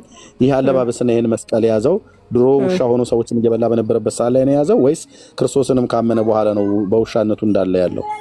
ክርስቶስን ካመነ በኋላ ነው ይሄንን የመስቀል እንትን የያዘው። ክርስቶስን ካመነ በኋላ ነው ይሄን አለባበስ የያዘው። ክርስቶስን ካመነ በኋላ እንዴት ውሻነቱ መልኩ ፊቱ እንዴት አልተቀየረም? መስቀል ሲይዝ መስቀል የያዘው እጅ የማን እጅ ነው? የሰው እጅ ነው አይደል? ይሄኛው የምን ፊት ነው? የውሻ ፊት። ክርስቶስንም ተቀብሎ የውሻ ፊቱነቱ አልተቀየረም ማለት ነው። ስለዚህ ውሻው ቁጭ ነው ያለው ማለት ነው። ቦቢ በስርዓት ቦቢ ሆኖ ነው የተቀመጠው ማለት ነው። ግማሽ ውሻ ግማሽ ሰው። አይሽ ክርስቶስንም ተቀብሎ ውሻነቱ አልለቀቀውም። ያው ውሻ ነው ማለት ነው። ቆንጅዬ ውሻ ማለት ነው። ይሄ ለምን እንደሆነ ታውቃለህ? አሁን ይሄ የተቀመጠበት ምክንያት ምንድን ነው? ይሄ ሰው ከኋላ የመጣበትን የታሪኩን አመጣጥ ያስረዳናል ማለት ነው። ይሄ ሰው ለምን ነው የኋላ አመጣጡን ታሪክ ለማስረዳት አይደለም። የኋላ አመጣጡ ታሪክ ከሆነ መስቀል መያዝ የለበትም። ክርስቶስን ስላመናደን መስቀል የያዘው። በኋላ አመጣጡማ ወደ ኋላ ብንሄድ ምናልባት ሰውን ስለሚበላ ቢለው ነገር ነው የሚይዘው ሰውን እየቆረጠ ለመብላት ማለት ነው። ክርስቶስን ከተቀበለ በኋላ ሰውን በላ የሚል ታሪክ አለ? የለም አይደል? አይ ክርስቶስን ከተቀበለ በኋላ በላም አልበላም፣ አንደኛ ክርስቶስን ከተቀበለ በኋላ መስቀል ሲይዝ የሰው እጅ አለው አይደል? ለምን ክርስቶስን ከተቀበለ በኋላ የውሻነት መልኩ ለምን አልተቀየረም እኮ? ያ ያልተቀየረበት ምክንያቱ እኮ እኛ አሁን እንማርበታለን። ምክንያቱም ከኋላ የመጣበት እንትኑ መንገዱ እንደዚህ ስለነበረ ነው። ገብቷል? ስለዚህ አሁን የምትስሙት የኋላውን ክርስቶስን ሳያገኝ በፊት የነበረውን ውሻ ክርስቶስን ሳያገኝ በፊት የሚበላ ሰው በላተኛ የነበረውን በላተኛ ነው የምትስሙት ማለት ነው።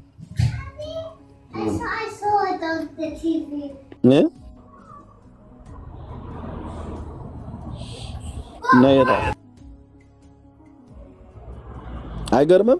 ክርስቶስን ካመነ በኋላ ያለው ፎቶ ሳይሆን የተቀመጠው ክርስቶስን ከማመኑ በፊት የነበረው ነው። ክርስቶስን ከማመኑ በፊት ለነበረው ውሻ ነው ኦርቶዶክሳውያን የሚሰግዱት። በእውነት ኖ እንደዛ አይደለም። ታዲያ ካልሆነ ይሄ መልክ ክርስቶስን ከተቀበለ በኋላ ይሄ መልክ መቀየር ነበረበት አልነበረበትም? ይኸውልህ ነገርኩህ እኮ አሁን እሱ የመጣበት መንገድ ሊያሳይ የሚችለው። ናርዲ ሰምተሽኛል በደንብ። ክርስቶስን ከተቀበለ በኋላ ህይወቱ ተቀይሯል አይደል? አዎ። ህይወቱ ከተቀየረ መልኩ መቀየር አለበት የለበትም? ወይስ ክርስቶስ አልቻለም? እኔ ህይወትን እንጂ መልክን አልቀይርም ብሎት ነው? በፍጹም ህይወቱ ቀይሮታል ብለሽ ካልሽ መልኩን ለምን አልቀየረውም? መጀመሪያ የመጣበትን መልኩን ለምን አልቀየረም? የኋላ ታሪኩ ምን ያደርጋል? በቃ የኋላ ታሪኩ እግዚአብሔር እኮ አይደለም መልክን ምን ለምን አልቀየረውም? እኮ ክርስቶስ እኮ ይችላል ሁሉን ነገር ማድረግ ለምን አልቀየረውም ነው ብዬ የምልሽ። ክርስቶስ ህይወቱን ቀይሮታል ብለሽ ካልሽኝ መልክነቱን ለምን አልቀየረውም? ረስቶት ሄዶ ነው? ሊሆን አይችልም። ካልሆነ ይሄ የውሻነት መልኩ የኋላ ታሪኩ ነው። ሰው እየበላ በነበረበት ጊዜ ነበረ ማለት ነው። እናንተ አሁን የምትስሙት ክርስቶስ የቀየረውን ክርስቶፎሮስን ሳይሆን ክርስቶስ ሳይቀየረው በፊት ሰው ይበላ የነበረውን ውሻ ነው እኮ የምትስሚው። ወጥዬ ቆንጆ ውሻ። ይሄ አሁን የቅርጽ እንደዚህ የውሻ መልክ ይዞ ሊቀመጥ የቻለበት ምክንያቱ እኛ እንዴት ሆኖ የህይወት ታሪኩን እንደመጣ ለመረዳት ነው። እንደዚህ እንደነበረ ለማወቅ ነው። እሱም በትርክት ደረጃ ታደርጋላችሁ እንጂ ስዕል አድህ ነው። ቆይ አንቺ እዚህ የውሻው ስዕል ቤትሽ አለ? የለም። ቅዱሳን ስዕላት እኮ ነው፣ ስዕል አድኖ ነው እኮ ነገር። ሁሉም እኮ ቅዱሳን ስዕላት ለምን እንደምንገለገልበት እኮ ነግሬሃለሁ። ለማስተማር እንጂ ከዛ የዘለለ ነገር የላቸውም። ብታገኙ ሐሳቡን ከዛ ከነሱ እንትን ለማለት ነው፣ ለመማር ነው። ኦኬ ገባኝ። አሁን የመድኃኒዓለም ቤት የነበረ ብለሻል። የማርያምን ፎቶ ቤትሽ አለ? አሁንም። እሺ የማርያምም አለሽ አይደል? አዎ አለኝ። የዚህ የውሻው አለሽ ቤትሽ? የለኝም። እኔ ልግዛልሽ ቤትሽ አስቀምጥሽው ለማርያምም ትሰግጂ ለውሻውም ትሰግጃለሽ? እኔ እኮ የምሰግደው እኮ ለዛ ለስዕሉ ወይም ደግሞ ለተቀመጠው ነገር ሳይሆን ሐሳቡን ነው የምወስደው ከዛ ውስጥ ማለት ነው እኮ። ሐሳቡን ወይም ደግሞ ነገር ሳይሆን ሐሳቡን ነው እንጂ ለዛ ለተቀመጠው ነገር አይደለም። ልክ ነው እኮ ገብቶኛል። አሁን ይሄንንም እኔ ገዝቼ ልስጥሽ ወይ ነው ቤትሽ ልላክልሽ ወይ እያልኩሽ ነው። በአድራሻሽ ማለት ነው። በደንብ ፕሪንት ተደርጎ በፍሬም አድርጌ እልክልሻለሁ። ለሐሳቡ ማለት ምን ማለት ነው? ይሄ ውሻ ጌታን ከመቀበሉ በፊት ሰውን ይበላ ነበር። ለዛ ሰው ለሚበላው ሐሳቡ ነው የምሰግደው ማለት ነው። እኔ ለዚህ ለውሻው ልሰግድም አልችልም፣ ወደፊትም አልሰግድም። ሐሳብም የለኝም። ለምን ስዕላዱ ነው አይደል እንዴ? አሁን ይሄንን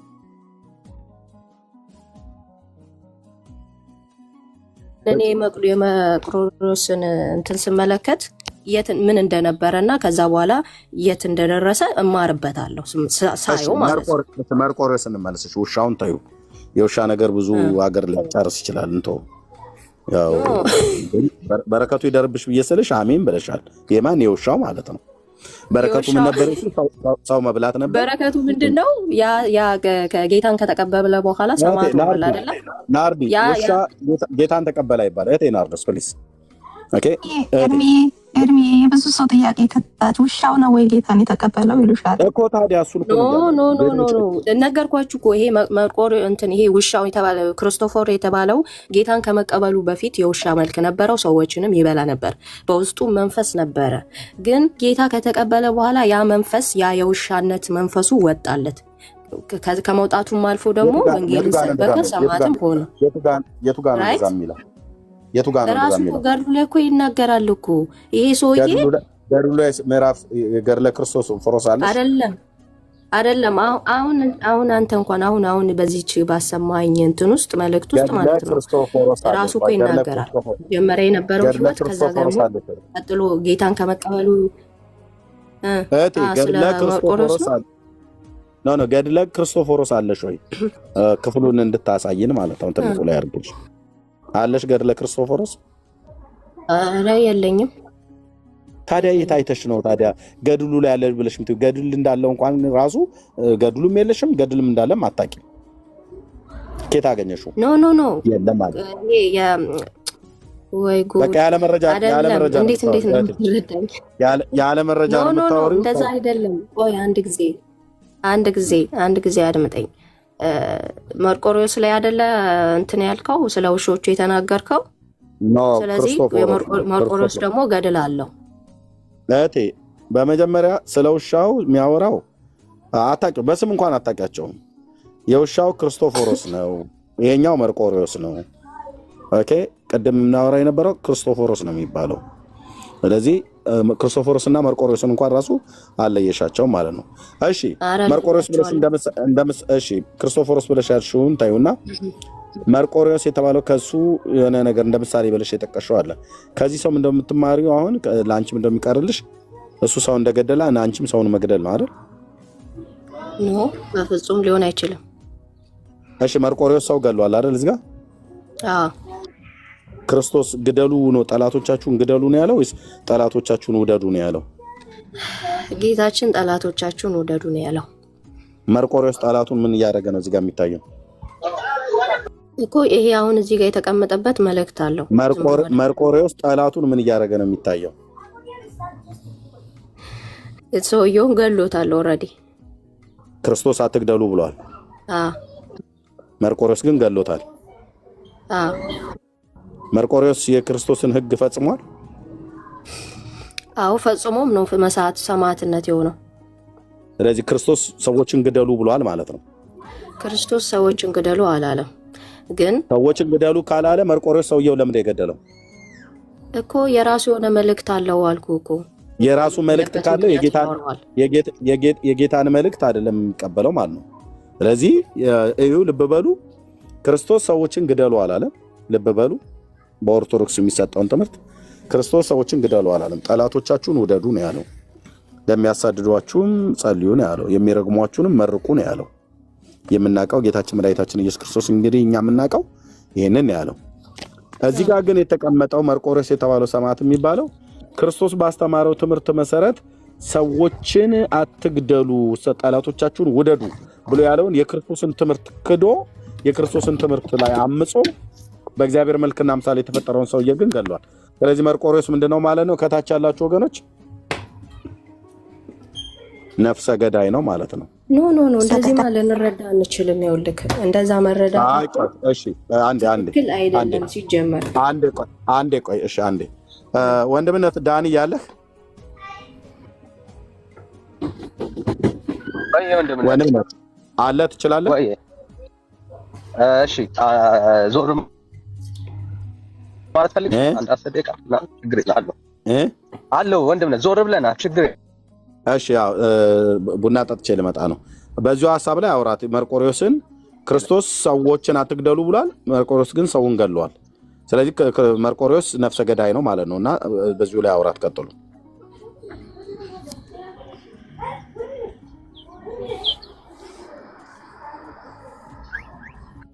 እዛ ብለን እኮ መረዳታችን ትክክል አይደለም። ሲጀመር መልእክት ባይኖረው የሆነ ነገር ሰዎችን ሊያስተምር የሚችል ነገር ኑሮ ቤተክርስቲያናችን በዚያ መልኩ ልታስቀምጠው አትችልም። ወንድምነት የሰማችሁኝ ከሆነ ማለት ነው። ዳንዬ ሰማሻለሁ። እሺ ዞር በል ችግር የለም። አንድ እሺ ቀጥል። እሺ ትሰማለህ ወንድሜ? እሺ ናርዶሴ፣ ስለዚህ ምንድነው እያልሽን ያለሽው? አሁን ከህይወቱ የማትማሪው ነገር ከሌለ በምን ሁኔታ ነው እንደው ቅዱስ ነው አለ እንጂ መማረው ነገር አለ ብያለሁ እኮ። ሰው መግደል ነው ኖ ያው የተቀመጠበት መልእክት አለው። እሱ አሁን የተማርኩበት እንዴት አድርጎ በህይወቱ ሲኖር እንዴት አድርጎ ጌታን እንዳገለገለ እንዴት አድርጎ ክርስትናውን በምን መንገድ ጠብቆ በምን መንገድ ጠላቱን ዲያብሎስን አሸንፎ እሱም ብቻም ሳይሆን ለሰማዕትነት እንዴት አድርጎ እንደበቃ ይሄን ማርበት። ሰው በመግደል ነው ሰማዕትነት? ኖ ሰማዕትነት ሰው በመግደል አይደለም። ጌታም ግደሉ አይልም በአዲስ ኪዳን። ታዲያ ለምን ገደለ እሱ እንጂ ግደሉ አይልም። ታዲያ ለምን ገደለ ታዲያ እሱ? ሰው የሚገል ሰው ኃጢአተኛ ነው፣ ኃጢአት ነው። ታዲያ ለምን ገደለ ታዲያ እሱ? እኮ የራሱ የሆነ መልእክት አለው እዛ ጋር። ያ ነገር ምንድነው? ያ መልእክቱ ንገሪን እስቲ፣ እኛ ምን እንድንቀበለው መልእክቱን ንገሪን እስቲ።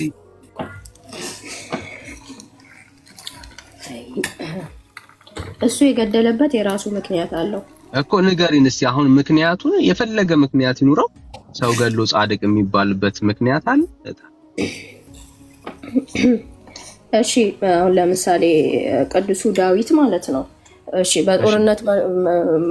በጦርነት ወቅት ብዙ ሰዎችን አይደል እንደ የሚገለው ቅዱሱ ዳዊት። ብሉይ ኪዳን ነው እያወራሽኛለሽ? አይደለም ምሳሌ ነው። ምሳሌ ታዲያ ብሉይ ኪዳን ላይ የነበረው አሁን ተፈጻሚው ላይ ያልሽኝ ያለሽ ነው? ነው ክርስትና እንደዛ ነው አሁን የሚኖረው? ኖ እኔ ሰውን እየገደልክ ክርስቲያን ነክ ማለቴ አይደለም። ሰውን እየገደሉ ደግሞ ክርስቲያን ነኝ ማለትም አይቻልም። ታዲያ ይሄ ሰውዬ እንዴት ክርስቲያን ሆኖ ቀጠለ? አሁን እንግዲህ ስለ አድኖ በምትሉት ነገር ላይ ነው እንግዲህ ጦር መዞ ሰው ከታችሁ ገሎ በጦር የምናየው ሰውዬ አሁን እንዴት ሆኖ ነው ጻድቅ ሊሆን የሚችለው? በቃ መልስ ከሌለሽ ግን አናስጨንቅሽ፣ ቆም ብለሽ ማሰብ እንድትችይ ነውና አይደለም። መልስ አለመኖር መኖር ሳይሆን ማለት እናንተ የምትረዱበትና እኛ የምንረድበት መንገድ ይለያያል። ችግር የለም። አስረጅን፣ እንረዳለን። ምንድነው የሚለያየው?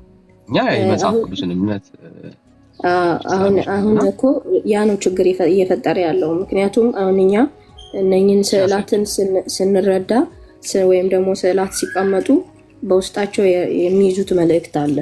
ያንን መልእክት እኛውን እንገነዘበዋለን፣ እንረዳዋለን፣ እናምነዋለንም። አሁን እናንተ ደግሞ ስትመለከቱት ያ ስዕል ተስሎ ለዛ ለስዕል ነገር እኛ የምንገዛ፣ ለዛ ለስዕል ነገር እኛ የምንሰግድ፣ ያንን ስዕል ደግሞ የምናመልከው አይነት አድርጋችሁ ነው የምትረዱት ማለት ነው። እኛ ግን ለስዕል አልሰግድም እያልሽኝ ያለሽ? አሁን ለማርያም ስዕል አልሰግድም እያልሽኝ ያለሽ? አሁን ለምሳሌ እንደነገርኩት የእመቤታችን የድንግል ማርያም ስዕል አለኝ፣ የጌታዬ ስዕል አለኝ። እኔ አሁን ስዕል አለሽ? አዎ ብዙ ስዕል አለኝ። የጊዮርጊስም ስዕል አለኝ። የብዙ ስዕል አለሽ፣ ችግር የለም። ግን አሁን ለማርያም ስዕል ትሰግጃለሽ ወይስ አትሰግጂም? ኦፍ ኮርስ አሁን እኔ ስሰግድ እንዴት ነው የምሰግደው? ወይም ደግሞ ትሰግጃለሽ አይደል? አዎ ሰግዳለሁ። አሁን እንድንረዳዳ እንደ አንድ ክርስቲያን እምነቱን በመጽሐፍ ቅዱስ ላይ የመሰረተ ሰው ነው አይደል? አዎ። እስቲ አሁን ከመጽሐፍ ቅዱስ ውስጥ ለስዕል ስገዱ የሚል እስቲ ማስረጃ አስችል። ከመጽሐፍ ቅዱስ ውስጥ አሁን አንተ ስግደትን እንዴት በምን መልኩ ነው የምትረዳው? አሁን ለምሳሌ ስግደት ሲባል አንቺ በተረዳሽው ይገባኛል። ዶንት ወሪ ስለኔ እኔ የጠየኩሽ አሁን ለስዕል ስገዱ የሚል ማስረጃ አስችል። አሁን ለምሳሌ እኔ አሁን ለስዕል ስገዱ አትስገዱ የሚል ሳይሆን አሁን እኔ አሁን ስሰግድ አሁን ስግደት ሁሉ አምልኮ አይደለም። እኔ አሁን አምልኮ ነው አምልኮ አይደለም ምናምን መጣ። አሁን መጀመሪያ እናርጅኛ እንድንረዳው አይ ለስዕል እኮ ስዕሉ እኮ ገባኝ። ስለ ስዕሉ እኮ አይደለ የጠየቀኝ። እኔ አሁን ለስዕል መስገድ መጽሐፍ ቅዱሳዊ ከሆነ እስቲ ማስረጃ አስችል። ይገባኛል። የክብር ስግደት ነው አይደል የምትይኝ? አይደል? አዎ በቃ ግድ የለም። የክብርም ስግደት ቢሆን ለስዕል ስገዱ የሚል ማስረጃ አስችል። እስቲ ስዕል አክብሩ የሚል ማስረጃ አስችል። ችግር የለም። አሁን እሺ አሁን እኔ አሁን ደጋግሜ እየተናገርኩኝ ነው። ስዕል ሲሳል የራሱ መልእክት አለው። በውስጡ ደግሞ የያዘውን መልእክት በማሰብ ነው እኔ አሁን ልሰግድም መስገድም ላለመስገድም የምችለው ማለት ነው። ችግር የለም። ለፈለግሽው አሁን በይው። እኔ አሁን ጥያቄው ምንድነው ናርዲ፣ ለስዕል የክብር ስግደትም ቢሆን ስገዱ የሚል ማስረጃ ያስችላል። የክብር ስግደትም ቢሆን ስገዱ የሚል ማስረጃ ለስዕል ስገዱ የሚል ማስረጃ ያስችላል። ኦኬ። አሁን ለምሳሌ የቅዱሳን ስዕላትን ስገዱ የሚለው ራእይ ላይ አለ። እስቲ አንቺ ወሽ ራእይ ላይ ዮሐንስ ሰግዷል። መላእክቱ ለመላእኩ ዮሐንስ ለስዕል ሰገደ። ለስዕል ሰገደ ሳይሆን አሁን እኛ ለምሳሌ በመጽሐፍ ቅዱስ ውስጥ የሚቀመጡ ሀሳቦችን በመውሰድ በስዕላት መንገድ እናስቀምጣቸዋለን አይደለ? ያንን አሁን በሀሳብ ደረጃ ስላስቀመጣቸዋቸው ሳይሆን የጠየቁሽ ለስዕል የሰገደ ሰው እግዚአብሔር ቃል ወይ ደግሞ ስገዱ ተብሎ የተነገረን የመጽሐፍ ቅዱስ ማስረጃ ነው የጠየቁሽ። ኦኬ። እኔ አሁን ለስዕሉ አይደለም ምን ያው የምሰግደው ስዕሉ ላይ ስላለው ሀሳብ ነው። ጨረስን እኮ ቅድም ለስዕል ሰግዳለሁ ብለሽኝ እኮ ስዕሉ ላይ እኔ አሁን ስዕሉን እያመለኩት ወይም ለስዕሉ እየሰገድኩ ሳይሆን ስዕሉ ላይ ስለተቀመጠው ሀሳብ ለዛ ነው። እንደዛማ ናዲ ችግር የለም። እንደሱ ማቀልልሻለሁ እንድትጨነቂ ስለማልፈልግ ነው። ስዕል ላይ ለቀረበ ሀሳብ ስገዱ የሚል ማስረጃ ስለኝ ችግር የለም። እሱም ቢሆን ይስማማኛል። እሺ አሁን እሺ ያንን ካልክ አሁን ለምሳሌ የጌታችን እንትኑ አለ አይደለ? ይሄ እሱ የተቀመጠ የሾህ አክሊሉ ሁሉ ነገር አለ አይደለ? ለዛ ነገር እኔ አሁን አምልኮ እሰጣለሁ እሰግዳለሁ። አሁን አንቺ እንደምትሰጪማ እኮ አወራን። አሁን ለምትዩ ነገርም እንደው በሀሳብ ደረጃ ላይ የተቀመጠ ነገርም ስገዱ የሚል ቃልሽ ማስረጃ አንቺ ችግር የለም እንደሌለሽ ላሳይሽ ነው። እንደዚህ በጣም ወርጄ ማውራሽ መጽሐፍ ቅዱስ ውስጥ የሌለ ትምህርት ኦርቶዶክስ ቤተክርስቲያን እንደምትማሩ ላሳይ ስለፈለኩ ሐሳቡ ራሱ ለሐሳቡ ራሱ አለ የምትይ ከሆነ ማስረጃችን ችግር የለም። አይደለም ይኸውልህ፣ አሁን እኔ ቅድም ለመናገር እንደሞከርኩት መጽሐፍ ቅዱስ ሲጀመር ኦርቶዶክስ ውስጥ መጽሐፍ ቅዱሳዊ ያልሆነ ነገር የለም። ሁሉም መጽሐፍ ቅዱሳዊ ናቸው። አስተምሮቱ እየጠበኩሽ ነው ያለው። ደግሞ ሌላ ቦታ ላይ ደግሞ እንሄዳለን። ዳኒ የሚጠይቅሻት ናገልጸ ሌሎቻችሁ ሚውታር አንድ ቴንክ ዩ ጋይስ ተባረኩ። እሺ አፍጥኙ ናቲ፣ በጉጉት እየጠበቅንሽ ያለን እኮ ከሌለ የለም ስትይኝ በቃ ትገላግያለሽ ማለት እንዳትጨነቂ ነው። እንደዚህ በጣም እያቀለልን እየጠየቅንሽ ያለ ነው። ለዛ መጨነቅ አለመጨነቅ ወይም መኖር አለመኖር አይደለም። እኔ አሁን ልትረዳኝ ካለስ እኔ እረዳሻለሁ። በቃ አሁን ሐሳቡ ነው አልሽኝ፣ እኛ ለሐሳቡ ነው አልሽኝ። ለሐሳቡ ራሱ ስገዱ የሚል ማስረጃ ያስፈልጋል እኮ። አክብሮት መስገድ መጸለይ አይቻልም እንዴ? እኮ ካለስ አለ ብለሽኝ ከዛ በኋላ ደግሞ እናወራለን። አለ ብለሻል፣ ካለስ ችግር እንቀበልሻለን። በጉጉት እየጠበቅሻል። አሁን ለምሳሌ አንተ አሁን ለአምላክ አትሰግድም? ለምታመልከው አምላክ እኔ የለኝም መልስ በይኝና ስለኔ አምላክ ደግሞ እነግርሻለሁ። ችግር የለም። እንዳለሽ ግን እንዲሰማሽ ስለማልፈልግ ነው እንደዚህ ማለት። እንዳለሽ እንድትኖር ያልፈልግም። አይሽ ይሄ ልምምድ አሁን በእግዚአብሔር ቃል ውስጥ የሌለ ለዛ ነው የተጨነቅሽው። የፈለገ ዙሪያ ጥምጥም እንደፈለገ ለማቅለል ብትሞክሪ ከስዕል ጋር በተያያዘ ቤተክርስቲያኒቷ ገደል ከታችኋል፣ ስታለች ቤተክርስቲያን። አንድም በሐሳብ ደረጃ ይሁን ተቀረጸ ደረጃ ቢሆን የክብር በሉት የምንም በሉት መጽሐፍ ቅዱስ ውስጥ የሌለ ልምምድ የለም። መጽሐፍ ቅዱስ ውስጥ የለም እንደዛ አይታሰብ አዲ በሌለ ነገር ነው እየኖራችሁ ያላችሁ። መጽሐፍ ቅዱስ እንደውም ለተቀረጸ ምስል አትስገር ነው። በሐሳብ ደረጃ አይደለም፣ በምንም ደረጃ የላትም ኦርቶዶክስ ቤተክርስቲያን ለስዕል ማስረጃ ማለት ነው። እና በከንቱ ዘመንሽን አትጨርሽታል። ለእግዚአብሔር ሐሳብ ተገዢ። መጽሐፍ ቅዱስ ውስጥ የሌለ ትምህርት ነው እየተከተልሽ። ጥያቄ ካለሽ ግን ልጠይቂኝ ትችያለሽ።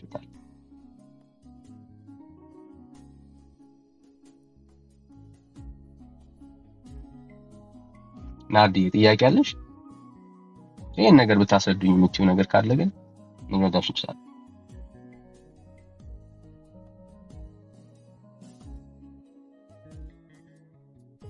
እሺ ጥያቄ የላትም ናዲ።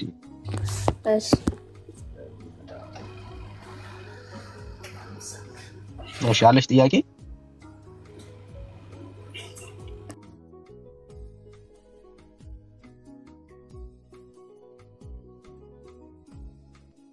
ያ ብዙ ሰው ይሄ ልምምዱ የጣዖት ልምምድ እንደሆነ አለ።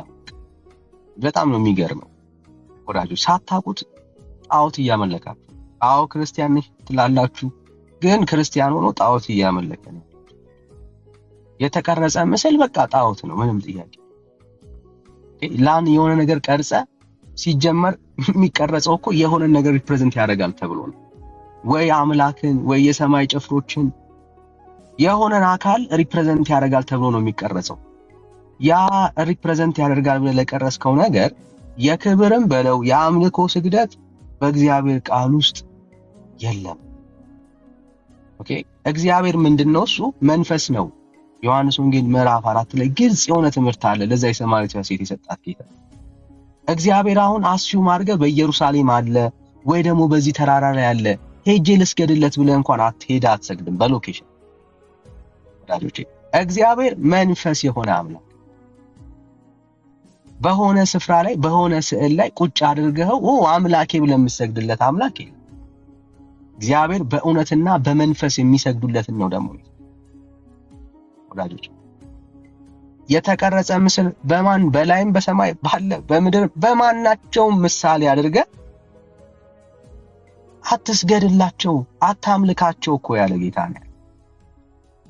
ከእንደዚህ አይነት ይፈታው አንድ ጊዜ እንትን ሄጄ ነበር፣ አልሰማሁባችሁም። ሄጄ ነበር መጣሽ አሁን? እሺ እንኳን ደህና መጣሽ። እሺ አመሰግናለሁ። እኔ ምንም ካለ ጥያቄ አለኝ። ጥያቄ ምንድነው? አሁን ለምሳሌ እግዚአብሔር አምላክ በሶሎሞን ቤተ መቅደስ ውስጥ ስዕል እንዲሳል አዟል አይደለ? ያ ጣዖት ነው ማለት ነው? በደምብ ስዕል እንዲሳል እግዚአብሔር ሲያዝ አዛዡ ማን ነው? እግዚአብሔር ነው ያዘዘው። እግዚአብሔር ነው። ጣዖት ከሆነ እግዚአብሔር ለምንድን ነው እንዲሳል ያዘዘው? አንድ አሁን ሳል ያለበት ምክንያት ነው። አንድን ነገር ጣዖት ነው ጣዖት አይደለም የሚያስብል ያንን ነገር ያቆምሽበት ምክንያት ነው። ኦኬ ለምሳሌ ጥጃ ምንድን ነው? ጥጃ እንስሳ ናት አይደል? የታወቀ ነገር አይደል? እስራኤላውያኖች ግን ያንን የጥጃን ምስል ሰርተው በወርቅ አዘጋጅተው በፊታችን ከእስራኤል ያወጣን በፊታችን የሚሄደው እሱ እግዚአብሔር ነው ባሉበት በዛ ሞመንት ላይ ግን ያ የጥጃ ምስል ጣዖት ሆነ። ኦኬ አሁን መሳሉ አይደለም ቁም ነገሩ። እናንተ የሳላችኋቸው ስዕላቶች ወድቃችሁ ስለምትሰግዱላቸው ክብርን ስለምታመጡላቸው እነሱ ነገሮች ለአንቺ ጣዖታቶች ናቸው እንጂ እግዚአብሔር አምላክ በራሱ የጥበብ ጸር ወይ ደግሞ ጥበብን የሚጠላ አምላክ አይደለም። ሰማያቶች እኮ የእጆቹ ስራዎች ናቸው። የሚገርም እኮ ዲዛይነር ነው ጋድ። ቤተ መቅደሱ በጣም በሚያምር ዲዛይን የተሰራው በዛን ዘመን ማለት ነው እኮ። እግዚአብሔር አሁን አዟል አላዘዘም ነው ስዕላትን እግዚአብሔር አሁን እስራኤላውያን የዛኔ እንትን እየቀረጹ የጥጃ መልክ ምናምን እንትን ብለው እየቀረጹ የሚያመልኩት ያ አምልኮት ነው። በስነ ስርዓቱ በግልጽ የሚያመልኩት ነው አይደለ? እሱን ተወውና ሁሉም የሚቀረጽ ተቀርጾ አምልኮ የሚሰጣቸው ነገሮች በሙሉ ጣዖት ነው። የተቀረጸ ነገር ተቀርጾ የተቀመጠ ነገር ጣዖት ነው። እኛም ኦርቶዶክሳውያን የተቀረጸ ነገር ሁሉ ጣዖት ነው የሚል ማስረጃችን የተቀረጸ ነገር ሁሉ ጣዖት ነው ማስረጃችን ውሸት ነው። የተቀረጸ ሁሉ ጣዖት ነው የሚል ትምህርት የለም።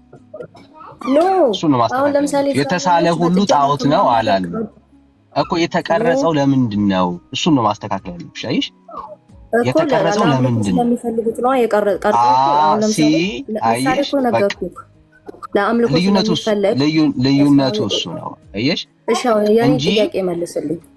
አሁን እግዚአብሔር አምላክ ስዕላት ወንድምነት መጣ ቤተ መቅደስ ውስጥ ስዕል እንዲሳል አዟል አይደል? በቃ ይሄው ወንድምነት ደግሞ ትንሽ ደግሞ ስለሱ አስረዳኝ። አስረዳው በቃ እናስረዳሽ ነው። እሺ ቴንክ ዩ። ምንድነው ድጋሚው አንዴ ጥያቄሽን በትክክል ልሰማው። አሁን እሱ ጣዖት ስዕላት በሙሉ ጣዖት ናቸው ብሎኛል አይደለ? ጣዖት ናቸው ካሉ በሶሎሞን ቤተ መቅደስ ውስጥ እግዚአብሔር ስዕል እንዲሳል አዟል። ያ ታዲያ እግዚአብሔር ያዘዘው ነገር ጣዖት ነው ማለት ነው? ጣዖት ከሆነ ለምን እግዚአብሔር ያዛል እንዲሳል? አዘዘም። ስዕል ሳሉ ብሎ አላዘዘም። ታዲያ የኪሩቤልን ስዕላት አይኖቻቸው 6 የሆኑ የኪሩቤልን ስዕላት እንዲሳል ለምንድን ነው እግዚአብሔር ያዘዘው? አምጪ ስዕላትን ሳሉ ብሎ አለ ብሎ የሚለው የኪሩቤል ስዕል በሶሎሞን ቤተ መቅደስ ውስጥ ተስሏል አይደለ? የኪሩቤል ስዕልን ሳል ብሎ የሚል ክፍል የተጻፈ ካለ አምጪ ነው። እሺ አሁን ይሄ ስዕሉ የኪሩቤል ስዕል ተስሏል ወይስ አልተሳለም? ያው መጽሐፍ ቅዱስ ላይ ያለ ስዕል ሳሉ ብሏል ብለሻል። ያው መጽሐፉን አውጥቻለሁ። የትኛው ጋር ነው የኪሩቤልን ስዕል ሳል ብሎ ያለው? እና ኪሩቤልን ሳላቸው ብሎ የሚለውን ክፍል አሳየን። አይደለም እኔ እኮ ወንድሜ አንተ እኔ ለምጠይቀው ጥያቄ አንተ ክፍሉን ንገሪ። በቃ ክፍሉን ንገሪ። ሰለሞን የቱ ጋር ነው እንደዛ ብሎ ያለው?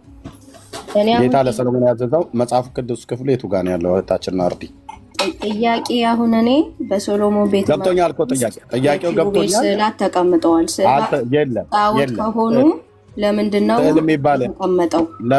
ለምን እኩል ታወሪያለሽ? ስዕል የሚባል የለም ሰለሞን ቤተ መቅደስ ውስጥ። የኪሩቤል ስዕላት አሉ። ለምንድን ነው የተቀመጠው? ስዕል የሚባል የለም ነው ያልኩሽ እህቴ። ስዕል አዎ የለም። ካለ አምጪ እኮ አልኩሽ። መጽሐፉን ገልጬ ነው። የቱ ጋር ልክፈተው? እንትኑን ቁጥሩን በትክክል አላውቀውም፣ ግን አለ። አታውቂው? የለም ከሌለ የለም። አታውቂውም? የለም። ኖ እንደዛ ማለት ሳይሆን ምዕራፉ ቁጥሩን አላውቀውም፣ የምዕራፉን ቁጥር አላውቀውም። እሺ ሌላ ሰው ጠይቂ። እዚህ ካሉ ኦርቶዶክሳውያኑ ይጻፉልሽ። ስዕል ሳሉ ብሎ ያለበት ቦታ ላይ ይንገሩሽ። እዚህ ካሉት 600 ሰው አለ ይንገሩሽ። ወይ አጠገቢ ሰው ካለ ይንገርሽ። እዚህ አጠገቢ ማንም የለም። እሺ ከሌለ እዚህ ካሉት ጠይቂያቸው። ሰለሞን ቤተ መቅደስ ውስጥ ስዕል ሳሉ ብሏል ጌታ ብሎታል ያልሹና እሱን ያንገሪ እኮ። አሁን አንተ እኮ ወንድሜ አንተ የለም በቃ ክፍሉን ስጭን ክፍሉን ስጭን። አንቺ ነሽ ክፍሉን አታውቂውም፣ አላነበብሽም። ባላነበብሽው እኔ ስለማላውቀው ነገር እያወራሁ አይደለም። ባይዘው ማለት በቃ የለም ካለሽ የምታውቂው ነገር ከሆነ ከመጽሐፍ ቅዱስ ስጭን። ይሄ መጽሐፍ ቅዱስ አውጥቻለሁ። የቱ ጋር ላውጣልሽ? መጽሐፍ ቅዱስ ምዕራፍ ስንት? አንተ ራስህ ታውቀዋለህ እንትኑ ቦታውን ማለት የትኛው መጽሐፍ ላይ የለም እኮ ነው ብዬ የምልሽ እህቴ። አማርኛ ይገባሻል አይደል?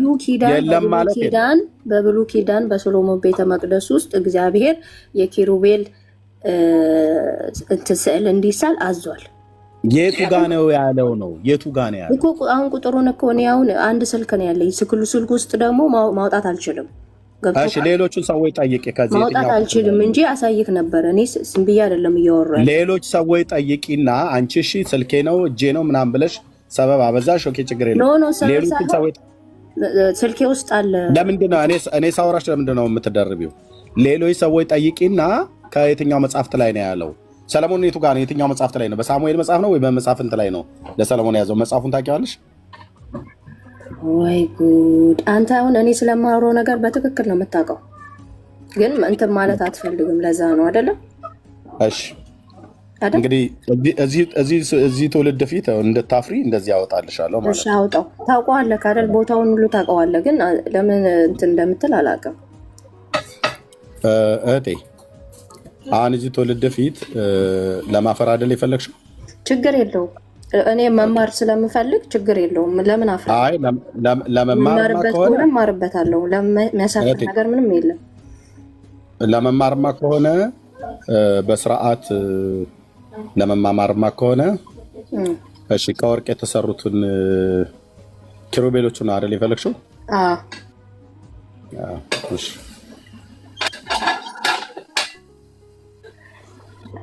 ኦኬ።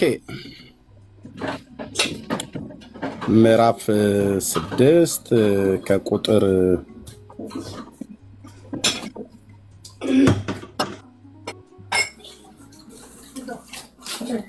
እሺ። ሰለሞንም ይኸው ቤቱን ሰራው ፈጸመውም ይላል። በምን ሰራው ይላል? እያየሽ ነው። የቤቱንም ግንብ በውስጥ በዘንባባ ሳንቃ ምን አለው ነው የሚለው?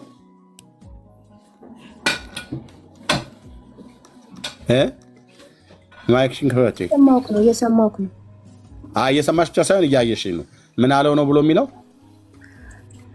ሰለሞንም ቤቱን ሰራው፣ የቤቱንም ግንብ ውስጡን በዝግባ ሳንቃ ለበጠው፣ ከቤቱ መሰረት ጀምሮ እስከ ጣራው ድረስ ውስጡን በእንጨት ለበጠው። ደግሞ የቤቱን መለል በጥድ እንጨት ከደነው። በቤቱም ውስጥ ቅዱሳን ይሆኑ ዘንድ ኋለኛው ሕያውን ክንድ በዝግባ እንጨት ጋረደው።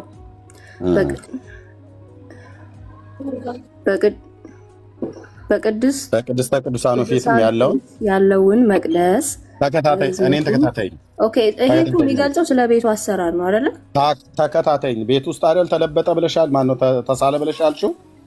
ተከታተይኝ እህትዬ፣ ተከታተይኝ ባይነሽ። ኖ መስማት ብቻ አይደለም፣ ተከታተይኝ።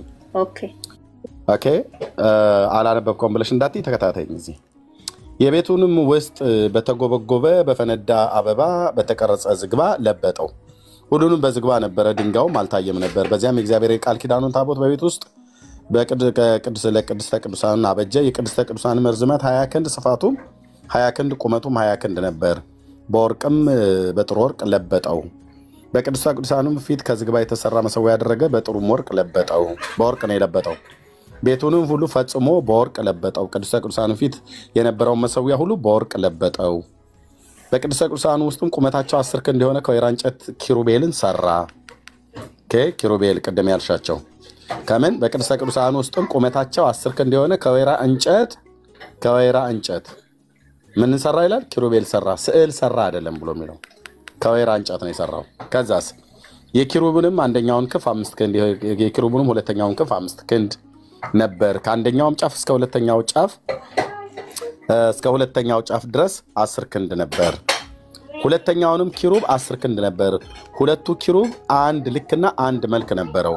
የአንዱም ኪሩብ የአንዱም ኪሩብ ቁመት 10 ክንድ ነበር። የሁለተኛውም ኪሩብ እንዲሁ ነበር። ኪሩቤልም በውስጠኛው ቤት አኖራቸው። ክንፎቻቸው የኪሩቤልም ክንፎቻቸው ተዘርግተው ነበር። የአንዱም ክንፍ ኪሩብ የአንደኛውን ክንፍ ይነካ ነበር። የሁለተኛውም ክንፍ ኪሩብ ሁለተኛውን ግንብ ይነካ ነበር። የሁለቱም ክንፎች በቤቱ መካከል እርስ በርሳቸው ይነካኩ ነበር። ኪሩቤልንም በወርቅ ለበጣቸው ይላል። ኦኬ ኪሩቤሎችን በምን ሰራ? እሺ አንብቢው እህታችን ይሄን አንብቢው። በቅድስት ቅዱሳን ውስጥ ቁመታቸው 10 ክንድ የሆነ ከወይራ እንጨት 2 ኪሩቤልን ሰራ። ከወይራ እንጨት ምን አለ? 2 ኪሩቤልን ሰራ።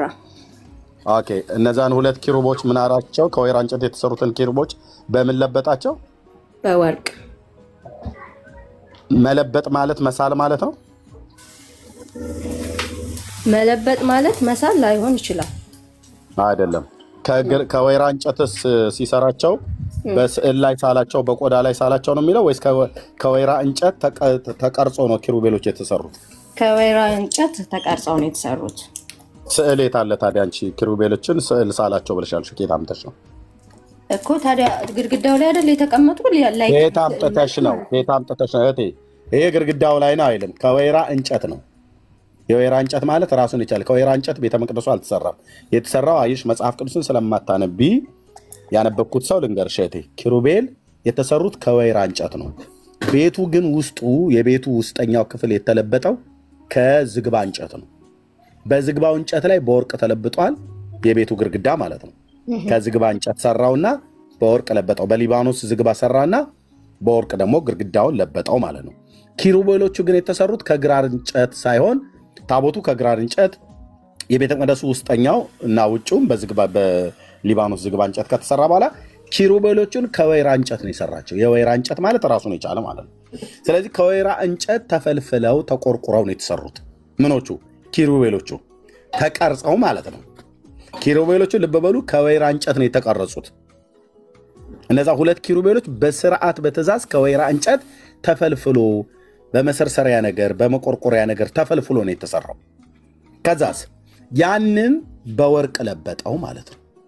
ስዕል ብሎ የሚለው የት አለ እህትዬ? ሰለሞን ቅድም ስዕል ስሏል። በቤተ መቅደሱ ስዕል ስሎ ነበረ ብልሻርቹ የት አለ ስዕል ብሎ የሚለው ያለው?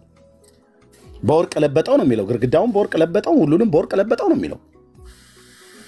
ኪሩቤሎችን ከግራር እንጨት ሳይሆን ከወይራ እንጨት ሰርቶ በወርቅ ለበጣቸው ይላል። የት አለ ስዕሉ ታዲያ እህቴ? ለዚህ ነበር አይሽ ቅድም የለም አታውቂውም። አይ ታውቀዋለህ አልሽኝ። እኔማ በደንብ የአምላኬን ቃል አውቃለሁ። የቱ ጋር ምን እንደሚል አውቃለሁ። የቱ ጋር ምን እንደሚል አውቃለሁ። የአምላኬን ቃል መጽሐፍ ቅዱስን ሙሉ በሙሉ ማለት ነው። የቱ ጋር ምን እንደሚል ማለት ቆንጆ ሸግ አድርጌ ነው የማውቀው። ለምን?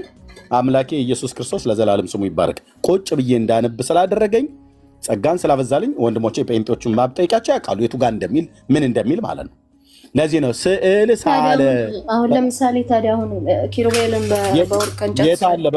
በመጀመሪያ ያለ ስዕል ሳለ ብሎ የሚል አለ። ቅድም የምትከራከርኝ ነበር አለ ወይ? ኪሩቤልን በወርቅ እንጨት ከወይራ እንጨት አለ ወይ? ስዕል ሳለ ብሎ የሚል አለ ወይ እኮ? ላይክ እንደ ስዕል አይደል እንዴ ታዲያ? ይሄ እንትኑ የት አለ? ቅርጽ ነው እንጂ ስዕል አይደለም። ቅርጽና ስዕል አታውቂም?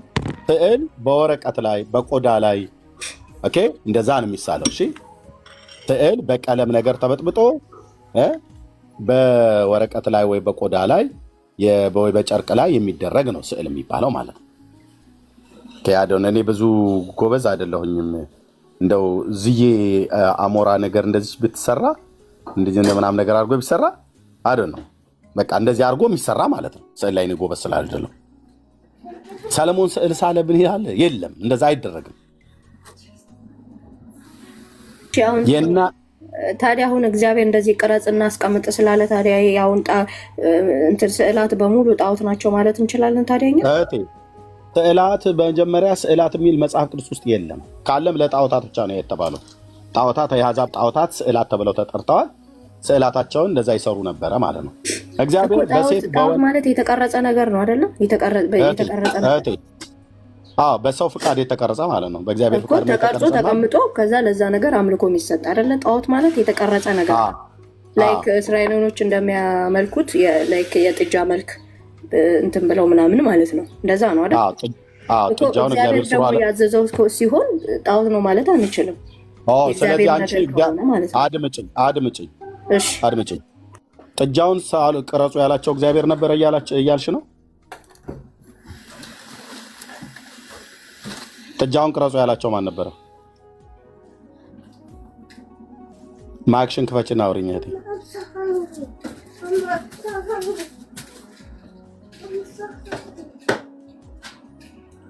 ማይክሽን ክፈችና አውሪኝ። ለምንድን ነው ዝም የምትይ? አይደለም አንተ እስከምጨርስ እኮ ነው እንትን ማይክሽን ከፍተሽ አውሪኝ ብዬ ስልሽ ለምን ነው ዝም የምትይ? ኦኬ እግዚአብሔር ነው ጥጃውን ቅረጹ ያላቸው? አይደለም በራሳቸው ነው እንጂ በራሳቸው ነው። እኔ ለምሳሌ አድምጪኝ። ኪሩቤልን ግን ቅረጹ ያለው ማን ነው? እግዚአብሔር። እኛ እግዚአብሔር ቅረጹ ብሎ ያለውን ጣዖት ነው ብለናል እኮ እኛ ነው ብለናል። በመጀመሪያ እኛ ብለናል ወይ? አድምጪኝ። እኛ ብለናል ወይ? እኛ እግዚአብሔር ቅረጹ አላላችሁም። እኔ እንደምሳሌ ኦርቶዶክስን የምትስለው ስዕል እየተደማመጠን አላልንም። እግዚአብሔር ቅረጹ ብሎ ያለውን እኛ ጣዖት ነው ብለናል። አሁን ይሄንን ጣዖት ነው ብለናል። እሱን አላችሁ አላልኩም። እኔ ስለኛ ነው አላልንም። ቆይ አድምጪኝ። አላልንም። የእናንተማ ቆንጅዬ ጣዖት ነው። ምን ቆንጅዬ የእግዚአብሔር ነገር ከሆነ ጣዖት ሊሆን የሚችል እየተደማመጠን ቆንጅዬ አልኩ እንዴ? ደግሞ የጣዖት ቆንጅዬ ያለው የእናንተማ በጣም እጅግ አስቀያሚ ቀፋፊ የሆነ ጣዖት ነው። ለምን ጥጃውን እንዴ? እኔ ሳውራ ዝም በይ አትበለኛ እንዴ? አሁን እንኳን አንተ የእግዚአብሔር ነገር ለጨርስና ጣዖት አይደለም አልከኝ አይደል? ለጨርስ ማይክ እንደዚህ ሚዩት ላደርግሽ ልገድር ነው። ኦኬ ልብ በይ። እናንተ እግዚአብሔር ቅረጹ ያለውን ጣዖት ትላላችሁ ብላ ስትል አላልንም ብዬ ስላት አላላችሁ ማለች። ጥሩ። ስለዚህ እኛ አሁን ይሄንን ማንም ይሄንን ጣዖት ነው ብሎ የሚል ሰው የለም። ለምን? እግዚአብሔር አምላክ ለባሪያው ለዳዊት ባዘዘው መሰረት ልጁ ሰለሞንን እንዲሰራ ባዘዘው መሰረት ተሰርቷል ማለት ነው። ኦኬ እግዚአብሔር ቅረጹ ያለው ነገር ሁሉ በሙሉ ጣዖት አይደለም። እግዚአብሔር ስሩ ብሎ ያለው ነገር ሁሉ በሙሉ ጣዖት አይደለም። ኦኬ አይደለም። እስራኤላውያኑ ጥጃ ሰሩ። ያ የሰሩትን ጥጃ ግን እግዚአብሔር ቅረጹ ብሏቸው አይደለም። አዎ ስለዚህ እግዚአብሔር ቅረጹ ያላላቸው ጥጃም ይሁን ታቦትም ይሁን ስዕልም ይሁን ምንም በሙሉ ጣዖት ነው። ስለዚህ አሁን እናንተ ጣዖት ነው። ለምን የኛ ጋር ሲሆን ብለሽ ካልሽ እናንተን እግዚአብሔር ቅረጹ አላላችሁማ ብሎናል ብለሽ ካልሽ መረጃ አስቸል እኔ እኮ መረጃ ሊሆን የሚችለው የእግዚአብሔር የሆነ ነገር አሁን ለምሳሌ የእግዚአብሔር የሆነ ነገር ጣዖት ነው ልንል አንችልም። የእግዚአብሔር የሆነ ነገር አንልም አልኩሽ ደጋግመሽ። እቴ አማርኛ ሰማያልሽ አይደል? የእግዚአብሔር የሆነውን ነገር ጣዖት ነው አላልንም። እኛ ልንልም አንችልም አላልንም። ሰምተሽኛል አይደል? ስለዚህ እግዚአብሔርን ጣዖት ነው ብለን ባላልንበት የእግዚአብሔር የሆነውን ነገር ጣዖት ነው ልንል አንችልም አትበይ። ማንም ያለ የለም። እኛም አላልንም አንቺም አላልሽም። ኦኬ እዚህ ላይ እንዳትናገሪ። የእግዚአብሔር የሆነውን ማን ነው ጣዖት ነው ብሎ ያለ? ማንም አይልም። እኔም አልልም፣ ማናችንም አንልም። እዚህ ላይ ደፍረን ለምን? በአምላካችን በእግዚአብሔር ቅዱስ ቃል ላይ ተጽፎ የተገኘ እውነት ነው። ይሄንን እዚህ ከወይራ እንጨት ቀረጽ ብሎ ያለውን እኔ ጣዖት ነው ብሎ የማለት ለመናገር የሞራሉም የምኑም ድፍረቱ የለኝም። ለምን? ይሄ የአምላክ የእግዚአብሔር ትእዛዝ ነው። ምንም እንኳን ኪዳኑ አሁን ባይሆንም በቀደመው ኪዳን ውስጥ እግዚአብሔር ያዘዘው በቅዱስ ቃሉ ላይ የተጻፈ እውነት ነው። ሳናላምጥ ነው የምንወጣው ይሄንን እውነት ማለት ነው። አሁን ይሄንን ግን እዛ ቅረጹ ብሏል ብለሽ ደብተራ ሁሉ መተተኛ ደብተራ ሁሉ በየጥጋ ጥጉ የሚቀራርጸውን ቅርጽ ከዚህ ጋር አመሳስለሽ እግዚአብሔር ያንን ቅረጹ ብሎ ስላለ ጣዖት ብለን እንደማንለው እኛም የምንቀርጸውን ጣዖት ብላችሁ አትበሉብን ብለሽ ካልሽ እነዚህ እዚህ ጋር ሰለሞን የሰራው እግዚአብሔር ቅረጹ ብሎ ነው። እናንተ የቀረጻችሁት ማቅረጹ ብሏችሁ ነው። እሱ ነገር እኛ እንደነገርኩክ መጽሐፍ ቅዱስን እንትኑን ሀሳቡን እንወስዳለን ከመጽሐፍ ቅዱስ ሀሳቡን። ለምሳሌ አሁን የጌታችን እሱ እንዴት እንደሆነ እንዴት እንደተሰቀለ ህማሙን ሁሉ ነገሩ ተቀምጧል አይደለ መጽሐፍ ቅዱስ ላይ። ያንን ሀሳብ ወስደን በስዕል መልክ አስቀምጠ ነው ከዛ እናንተ ማንቀረጹ አላችሁ ነገርኩ እኮ የመጽሐፍ ቅዱስን ሀሳቡን እንወስዳለን። እናንተ ማንቀረጹ አላችሁ። አሁን ታቦት ብላችሁ ይዛችሁ የምትወጡትን ማንቀረጹ አላችሁ። እንዴት ማለት ማነው ቀረጹ ያላችሁ? ማነው ትእዛዝ የሰጠ? እግዚአብሔር ታቦትን ሙሴ እንዲቀርጽ አላዘዘውም እንዴ? የጠየኩት እናንተን እየጠየኩ ያተለኝ። እግዚአብሔርማ አድምጪ፣ ለሰለሞን ኪሩብ ከወይራ ቅረጽ እንዳለው ለሙሴም ከግራር እንጨት ታቦቱን ቅረጹት፣ ርዝመቱ 2 ክንድ ተኩል፣ ቁመቱ 1 ክንድ ተኩል፣ ወርዱ 1 ክንድ ተኩል ይሁን፣ በውስጥና በውጭ በወርቅ ለብጠው ብሎ ጌታ የተናገረውን ጴንጤ ቤት ነው የመጣሽው። እንግዲህ ይህንን እግዚአብሔርን የጽድቅ ቃል በደንብ አድርገን እናጠጣሻለን ማለት ነው። 25:10 ላይ እንደዚህ ይላል። ይኸውልሽ እህት ዓለምዬ፣ ኦኬ፣ እንደዚህ ያለው ታቦቱን ቅረጹ ያለው ማን ነው? ራሱ ጌታ ማለት ነው። የጴንጤዎቹ አምላክ ቅረጹ አለ። የእስራኤል አምላክ እንደዚህ አለ፣ ከግራር እንጨት ታቦቱን ይስሩ፣ ርዝመቱ 2 ክንድ ተኩል፣ ወርዱም 1 ክንድ ተኩል፣ ቁመቱም 1 ክንድ ተኩል ይሆን ካለ በኋላ ይኸው በውስጥና በውጭ በምን ለብጠው ይላል? በቫር